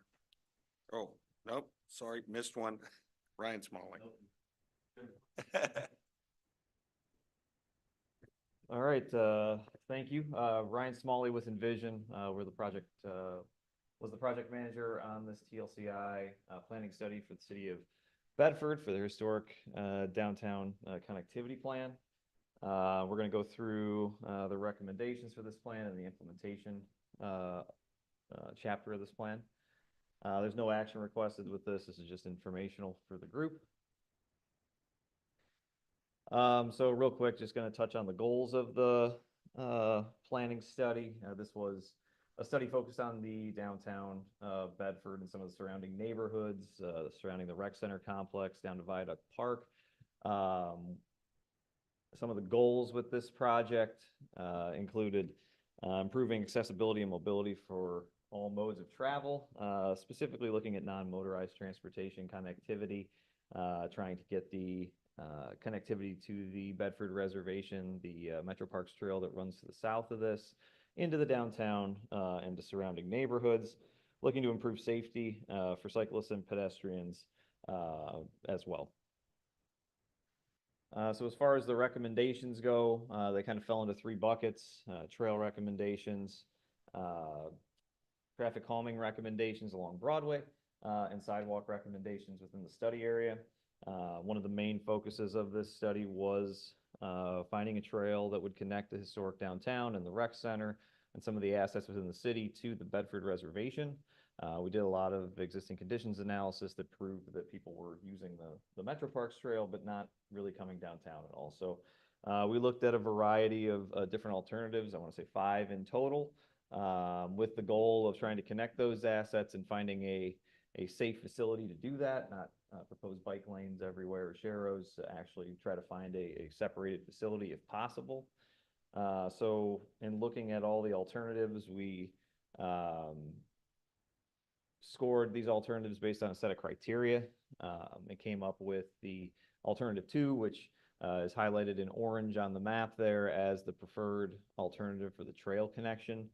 The criteria kind of took into account, cost, safety improvements, looked at impacts to right-of-way, and how the different trail alternatives were connecting to desired assets. This alternative checked all those boxes the best. The trail would start up by the Bedford Recreation Center, run down Center Road within the right-of-way, replacing the walk on the east side with a 10-foot wide multi-use path. Then we were utilizing some paper streets along, by the University Hospital site, where we would also need some easements to make this connection, avoid the 5 points intersection of Columbus Center and Broadway. A lot of traffic there. We didn't really have a lot of room as far as buildings being up against the right-of-way, so we wanted to try to avoid that intersection but still hit the historic downtown. So we kind of bypassed that intersection, connecting the public library directly into the trail, which again would sort of run within the right-of-way in a widened, in the tree lawn area, and then down through the historic downtown next to their Central Park, and then along Willis Road, connecting to Viaduct Park. It's at the bottom of the screen there. There are 2 different colored lines at the bottom. The blue line is the ultimate trail path that would include a large bridge over Tinkers Creek. The Metro Parks is working towards finding funding for that, but we understand that that's going to take some time. So we also proposed a sort of interim route that would run along the south side of Taylor Road, and then down Union, intersecting the Bedford Trail, and getting to our ultimate goal. So the red line will be there in the interim, and then hopefully over in the future, when funding is available, we will relocate that trail to the blue line. We also looked at traffic calming along Broadway. A lot of feedback from the public and the steering committee about challenges with speeding in the downtown. One of the main items they discussed was this mid-block crossing pictured here. Has some of the elements of a well-designed mid-block crossing. It has bump outs, flashing signs, some decorative crossings. But there were some improvements that could be made to this to make this a little safer and to help slow down traffic. So we proposed a series of recommendations, one of them being having an actuated pedestrian signal rather than just the consistent flashing signals that they have today. The city's already going forward and implementing that change, as it's pretty quick fix. We also proposed extending the curb bump outs to reduce the lane list from 14 feet, which is what they are today, down to 12, and install a raised pedestrian crossing at this location if we continue to see issues with crossings in the downtown. Traffic calming extended along Broadway as well, mostly within that downtown stretch, couple thousand feet. where they're really trying to induce some pedestrian traffic. So more curb bump outs was recommended at some of the intersections within the downtown that don't have them today. Obviously, accounting for some of the truck turning movements. Broadway's a truck route. There are a fair amount of trucks that are using Broadway. So we need to be cognizant of that when we're designing these. We also recommended reducing lane widths from 14 down to 12, and considering installing speed tables, sort of at the entrances of the downtown. City's looking into installing some temporary speed tables to test this idea out currently. Sidewalk improvements, sort of the third bucket of recommendations. We have pretty broad connectivity within the city itself, but there's a rail line that bisects the study area north-south. On that western side, we had a lot of disconnections, some industrial land back there, some low-income housing back there. We want to make sure that we're providing connections within the study area for everybody to be able to get to all the amenities in the area. So these were a handful of proposed sidewalk improvements within the study area as well. As far as implementation goes, we provided the city with the implementation matrix you see on the right, provided preliminary cost estimates and some most likely funding sources to begin implementing this project. Also kind of tried to prioritize short, medium, and long-term improvements that the city could begin working towards. We also provided a funding table and a funding approach to really help the city segregate which sources are most likely or less likely going forward. The financial impact of this planning study was $80,000 as part of a TLCI planning grant. And the next steps will be to finalize the document based on comments here. Any questions? Go to that early map that showed the different options. So James, can you turn your mic on? Thanks.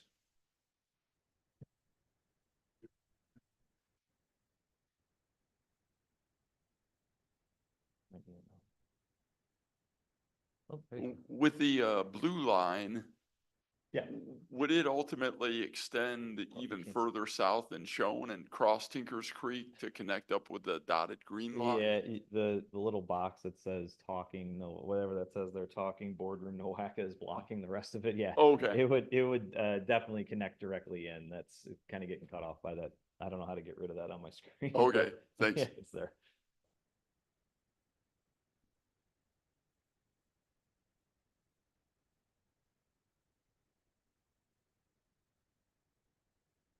Okay, great. Thanks. Thank you, Ryan. Now our last presentation, Tim Rosenberger.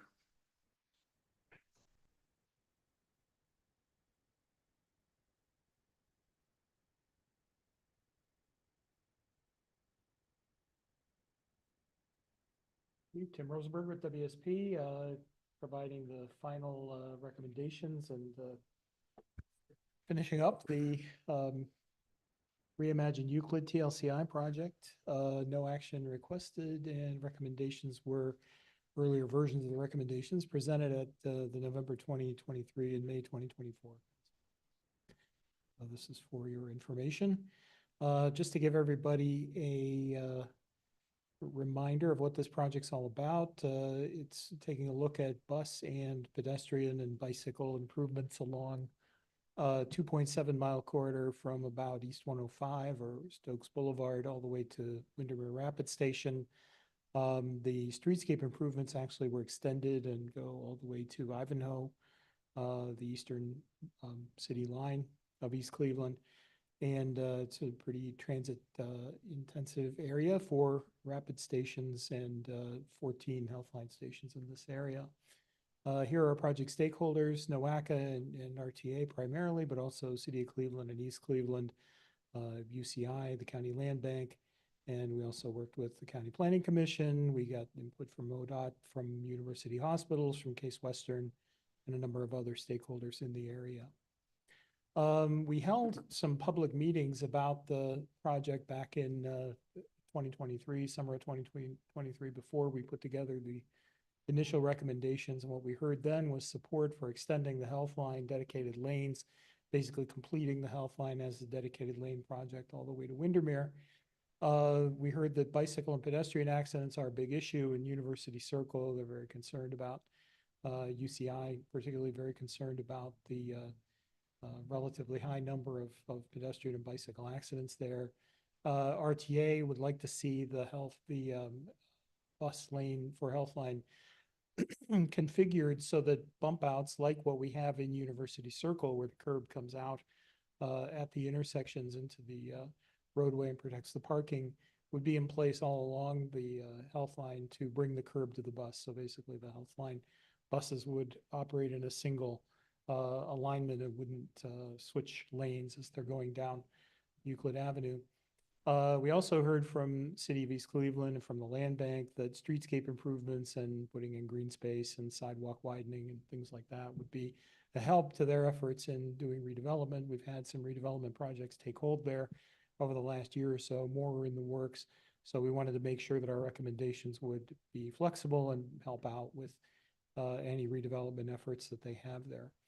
And then another concern in East Cleveland was the high speed of traffic. Speeding is a pretty serious problem in East Cleveland. There's a lot of space there where a lot of blocks there where there's parking lanes available on each side, but they're not being utilized because there isn't that much going on in terms of development along the street. So there's not much need for street front parking. What that really leads to is it encourages the drivers to go faster because they feel the design speed is kind of higher. So they would like to see things happen to calm traffic and to slow down that speeding traffic in East Cleveland. So our recommendations, just to summarize, and we have the drawings that we can make available to you. We showed some of those last time when we were doing the presentations, but we put together recommendations initially last November. We spent about 6 months taking them around to the various stakeholders and discussing them, making adjustments to them. And they include improvements that would improve pedestrian safety, bicycle safety, speed up and make safer operation for transit vehicles and also for auto traffic. We also want to maximize transit vehicle improvements, and want to point out that all the recommendations here, we've done no significant traffic analysis on this, like the intersection or synchro analysis, anything like that. So that would have to be done for each of these intersections, each of these areas before these recommendations should be carried forward. And many of these recommendations include lane narrowing, which on Euclid Avenue, being a state route, would require design exceptions from ODOT.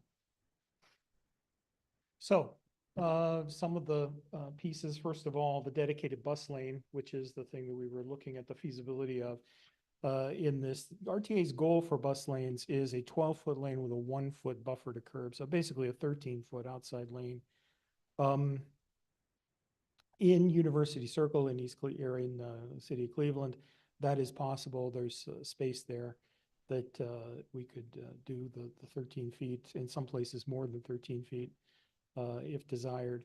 In East Cleveland, due to the narrowness of the right-of-way and also the placement of the Hawk signals that were recently put in, that is not possible. So we're basically limited to 11+1 in East Cleveland section of the study corridor. What the dedicated bus lanes would allow use by bicycles. So bikes would be able to use this, and also right turning vehicles. So it would be similar to the configuration on Clifton, where right turning into driveways and onto side streets is okay. And bicycles also can use the bus lanes. In order to put in the bus lanes and in order to meet some recommendations of the city, we proposed putting in 10-foot traffic and turn lanes in the corridor. That is the goal to, in the to bring the width down. In University Circle, the lanes are a minimum of 12 feet in most places. In some places, it's actually wider than that. In East Cleveland, most of the traffic lanes are 10-foot lanes now. So we would investigate restriping the lanes to provide the ideal lane width for turning and traffic and through movements, as well as the BRT. I mentioned the Hawk Signal locations. The Hawk Signals limit in blocks where there are health line stations on both sides. The lanes are limited to 21 feet from the pedestrian islands to the curb.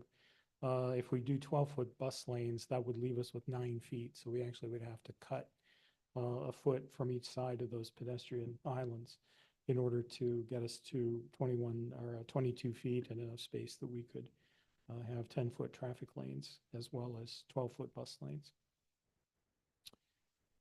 Something else that came up in University Circle that's been an increasing issue is the need to do smart parking in the area. People are sometimes spend a lot of time driving up and down Euclid Avenue looking for where they can find a place to park. And of course, none of the parking is accessed from Euclid. So the idea would be to use smart parking technology to route people around the back sides into some of the side streets from streets other than Euclid Avenue. For example, traffic coming down Mayfield Road would turn off before getting to Euclid to get to parking locations on the south side of Euclid Avenue. We also talked about setting aside areas for package delivery and for transportation network companies like Uber, as well as Uber Eats or DoorDash, which are increasingly double parking and causing problems along Euclid Avenue. So identifying locations where people can park to do those kinds of uses is something that we're recommending be done. We didn't identify any as part of this. UCI is doing a transportation study coming up here, so I expect that some of these recommendations will be advanced in their work. So we're proposing expanding pedestrian islands in a couple locations at MLK on the north side, at Superior on the south side, and installing temporary bollards at some other locations to protect pedestrians. We were previously recommending that the turn lane from Euclid to MLK, Euclid westbound to MLK north, be subsumed into the island that's there. We're no longer recommending that, but we are recommending expanding those two islands to sort of take up some of the area that is now painted out with painted striping. We also recommend narrowing curb radii at a number of locations. Those are identified on our maps, but that would reduce crosswalk lengths, and also basically taking the treatment with the bumped out intersections and the protected parking that's in place in University Circle and extending it out into East Cleveland. We want to be flexible with the types of development. The new development at the former Mickey's site that's at Lakeview and Euclid in East Cleveland requested that we recommend extending the sidewalk in that area. The idea being that by extending the sidewalk, they would be able to permit sidewalk dining. And we'd like to be able to make that possibility available. So our recommendations include two possibilities for these various blocks in East Cleveland. One would be extending the sidewalk out by 8 feet to match the sidewalk, the curb location, basically where Healthline Station blocks, where the curb is in place in blocks where there are Healthline stations, or doing protected parking, depending on what would better benefit the development that's going in. Some development obviously would prefer to have front door parking, other would probably prefer to have wider sidewalks and the ability to do things with the sidewalk space. The bridge going over Euclid Avenue by 118th and Coltman is, of course, an ongoing issue. We heard a lot about that in our recent public meetings. So we think investigating programs that could potentially get that job done, working with the railroads, perhaps with ORDC and with the FRA, to work with the railroads to make improvements. In the short term, there may be some street supply type of improvements or tactical improvements that could be made. Just really cleaning underneath there and painting would actually make a big difference. And then if lighting could be installed under the RTA bridge, that would certainly help. So there are a number of ways that could start to be accomplished. We already talked about the streetscape stuff, so we'll move on to the public outreach, which we recently completed June 25th. We had 2 meetings in East Cleveland. June 27th, 2 meetings at Abington Arms, which is the apartment complex at Mayfield and Euclid. And had some interesting discussions, had good turnout, and a lot of good input. The comments generally supported the project recommendations, and some of the things that got the most comments, positive comments, I would say, at the meetings include scramble crosswalks. We had shown a scramble crosswalk at Adelbert and Euclid. Right now, there's a single crosswalk on the eastern side of Adelbert, and a number of CASE students and people who work at CASE commented on the large number of people who cross during the day, during the school year at that location, and how beneficial the scramble crosswalks would be. Restoring the western crosswalks at Adelbert, UH Drive, and Cornell was removed when the health line was put in place for reasons which Andy could explain to us, I imagine. And the people were very supportive of putting that back. Expanding the Ped Island at Euclid and Superior, particularly, that would also allow us to move the RTA bus stop to that island. We would, a lot of people saw that as beneficial. The extending the corner bump outs for the reason of reducing the crosswalk length received a lot of support from people, especially older people in wheelchairs. Mentioned, that they would appreciate that. Identifying alternative locations for delivery vehicles to stop double parking, and improving conditions under the railway bridge. The folks at Abington Arms particularly talked a lot about the barrier that bridge basically creates between the 2 communities and the 2 areas, and they'd like to see that improve so that barrier is lowered.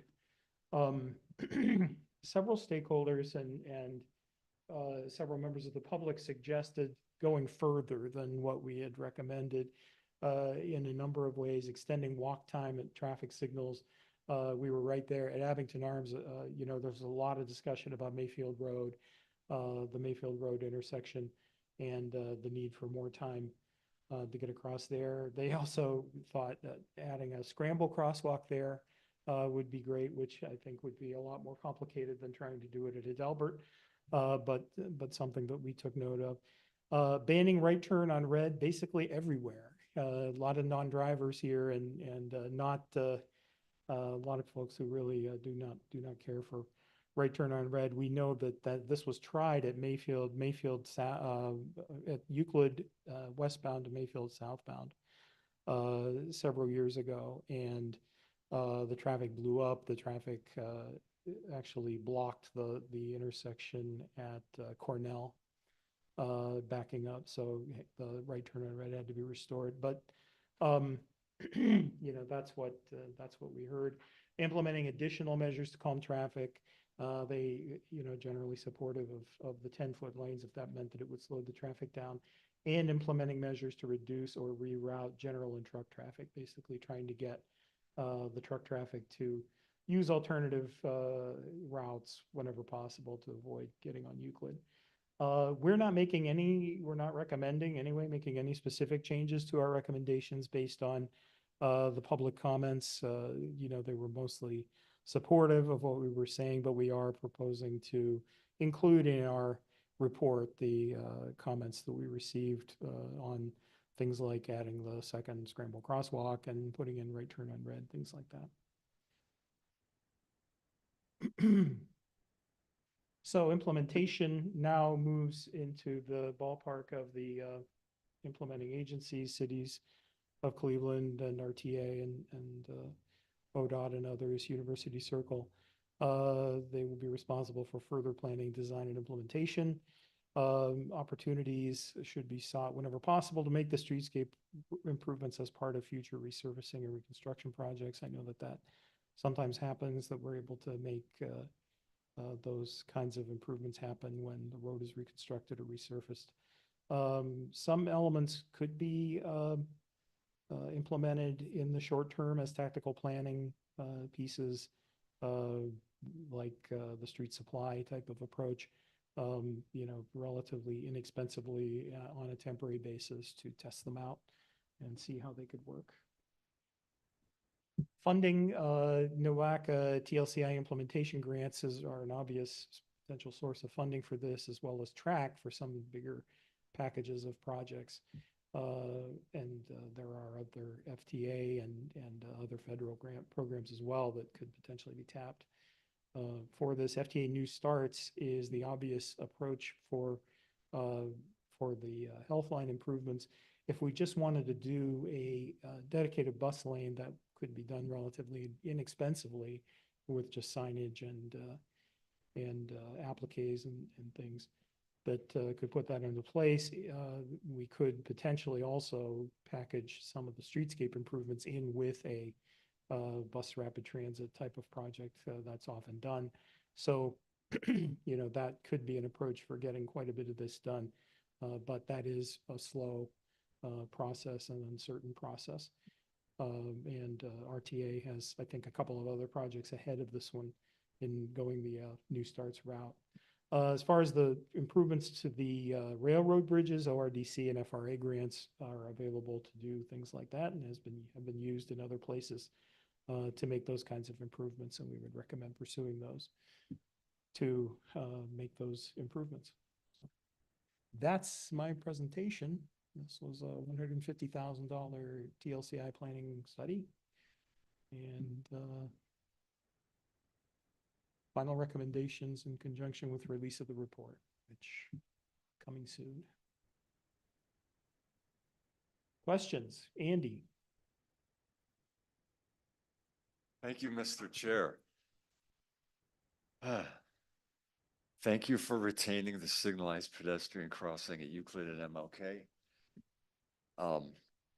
Just in the report, please make sure the language is clear because it doesn't match what's in here. And then how you word it, I'm not going to make a specific recommendation, but please somewhere in there do two things. There was no real, well, you mentioned there was no real traffic analysis, at least micro analysis done on this. That's true. Also mentioned traffic engineering didn't really comment or express support for a lot of these recommendations, and that we need to look at them again in preliminary design or conceptual design or Yes. whatever you want to call that. Because if that's not in there, someone could pick up the report and infer that a robust analysis and review was done and that we're all on board, and Yeah. we're not. And then the second thing, if the sponsors allow or support this, put something in there about RTA's needs. I know this was supposed to be a feasibility study just to see, can this be done? My question is, should it be done? And if we haven't identified a problem, if we're not improving anything for RTA in terms of travel time or ridership or whatever, just mention that we're not really improving anything for them, or we didn't identify a problem, but that wasn't the point of the whole study. Yeah.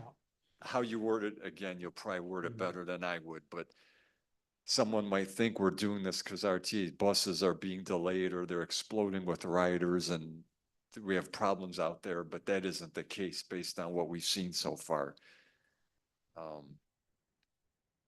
Yeah, I think that's delayed, it I mean, for they now. probably are delayed. You know, there would be a benefit, time benefit to this. It's very difficult to demonstrate that without doing, you know, a full length synchro model.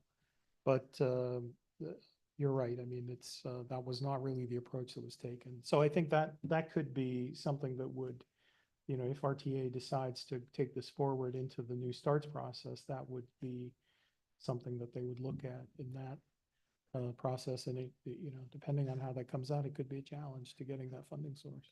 Maybe that's phase two.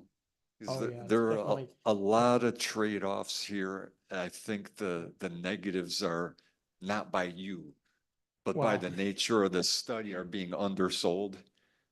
And Yeah, we got a lot of conflicting input, let's put it like that. I believe that. So, I'm sure yeah, I'm one of the had to sources of sort that of, conflicting input. yeah, to sort of work between. the You've inputs there. navigated the minefield as well as anyone could ever expect. Still here, yeah. Thank you.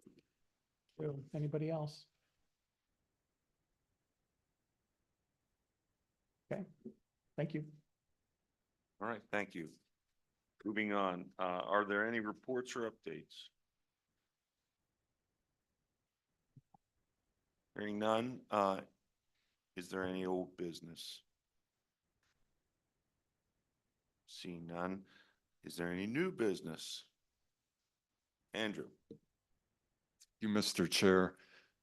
My apologies to everyone who is here this morning. This is going to be a repeat of what I said at the end of the BPAC meeting. But I wanted to mention 3 cyclist crashes that have occurred recently within the last couple months in protected bike lanes, I should say, so-called protected bike lanes. And the reason I say that is because the types of crashes that happened should have been impossible if those lanes truly were protected. 2 of them were in Cambridge, Massachusetts in June. One was, and they were both fatalities. One was Min Tai Nguyen. Did I get that right? Lou helped me with that. I was afraid I was going to butcher it, so I didn't even say her name this morning out of respect. She was a 24-year-old MIT PhD candidate, and she was killed in a right hook crash. She was hit by a single unit truck while riding in what is called a protected bike lane. It is not protected. That's why she was killed.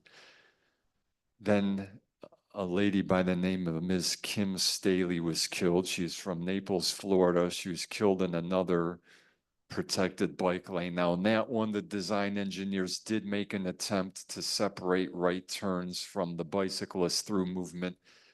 Is just based on what I've seen, the execution was very poor. The signal heads were poorly placed, and it's likely that the cyclist was confused on when it was safe to proceed through the intersection. The first one, Ms. Nguyen's crash, there was no signal protection provided.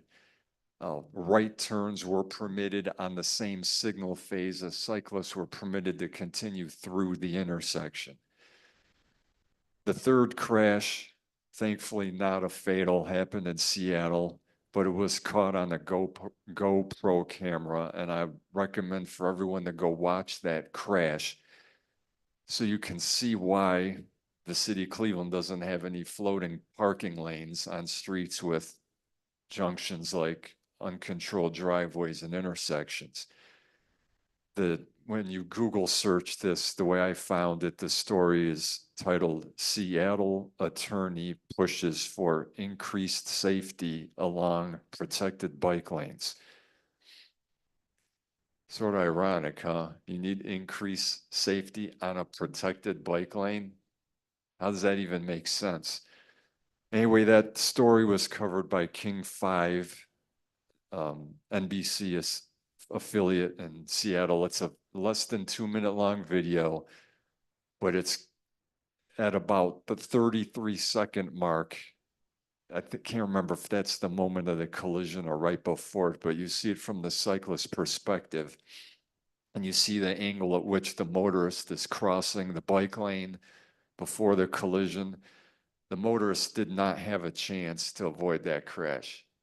The angle at which that motorist would have been positioned made it impossible to see through the passenger window to look upstream to see if a cyclist was approaching from the rear. So the motorist couldn't yield. Now the cyclist possibly could have seen that motorist sooner if another parking space was eliminated, but eliminating all of the floating parking spaces would not have provided a line of sight for the motorist. And the attorney tries to explain the problem with lines of sight there, but I just want to make sure you know that distinction, that removing the parking only helps the cyclist see farther, not the motorist. Now, in the AASHTO bike guide that's in design right now and could be released any moment, I saw the draft version of it a couple years ago. It had a concept called mutual yielding. The purpose of that concept is to cover cases like this where there is not a shared, continuous, and uninterrupted line of sight between the turning motorist and the approaching cyclist. Only the cyclist can see the impending crash. So instead of designing from a technical perspective, like we would at an intersection where we have conflicting motorists or pedestrians, in the bike design world, we just hand wave that off and say, let the road users figure it out and hope that the cyclist understands they are not protected. And actually, in the case of the Seattle crash, the cyclist would have been found to be at fault for that crash based on the mutual yielding concept. Now, mutual yielding doesn't exist in any lane of travel. It's something wholly invented by the authors of the bike guide, but it's a way to acknowledge the flaws in the design. Now, it's important to understand that that crash is not a quirk. It's a feature of that design. That design creates the conflict that led to that crash. It might have been not have been solely causal, but it heavily contributed to that crash and the two fatalities, especially the one involving Ms. Nguyen. So you'll see guides, bike lane design guides that show drawings of these designs. Those designs are wrong. You cannot assume any bike design guide you see shows correct or sound design information. I've seen probably just every single one that's out there, whether it's endorsed by a public agency or a private entity, doesn't matter. Same mistakes are copy and pasted across many of those guides. So it's actually a bit of a paradox. I mentioned in the first meeting that protected is more of a marketing term than an engineering term. Because if at those three sites, the cyclist truly was protected, two of them would still be alive right now. I've taken a lot of heat over the last decade for not designing facilities like this. And that's fine. That comes with the job. It's just noise. But you have to understand that designing bike lanes isn't a popularity contest. And whether one person asks you to do something that's wrong or 5,000 do, it's still wrong. And the request shouldn't sway you if you know there's a flaw in that design. So if you see something you think doesn't look right, trust your gut. You're probably correct, and dig into it deeper. And hearing that someone else has done it or another city did it or it's in another guide, so what? Doesn't matter. Look at your own site very closely and see if what you're being asked to do is correct. Last thing, e-bikes.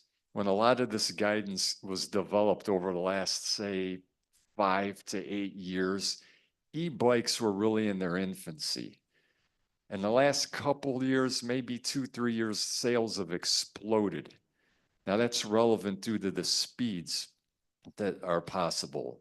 There are 3 classes of e-bikes. 2 of them, the max speed's supposed to be 20 miles an hour, and the third, it's 28. These separated bike lanes are not being designed for sight triangles, accounting for cyclists moving at those speeds. The speeds are assumed to be much lower than that. So be careful. I'm not even sure the new AASHTO guide's going to account for that. I hope it will, but I'm not expecting it to. I guess that's all I have. Thank you very much for listening. Thank you, Andrew. Can we have a motion to adjourn? Chair, could I Oh, reply to that oh, really quick? uh, So Sorry. I appreciate that. We talk so much in data and statistics, so hearing these human stories, I really appreciate that, really brings it front of mind. And I'm a planner, I'm not an engineer. I don't envy any of you trying to design these trade-offs when we're often trying to retrofit systems for bikes that did not originally have them in mind. I know it's very hard. I'll just encourage all of you. Kessa showed sort of a mixed bag and hitting some performance targets and not hitting others. And safety is our number one priority. So please, I know you already are focusing on safety, but just keep in mind, we want to constantly be bringing those numbers down every year.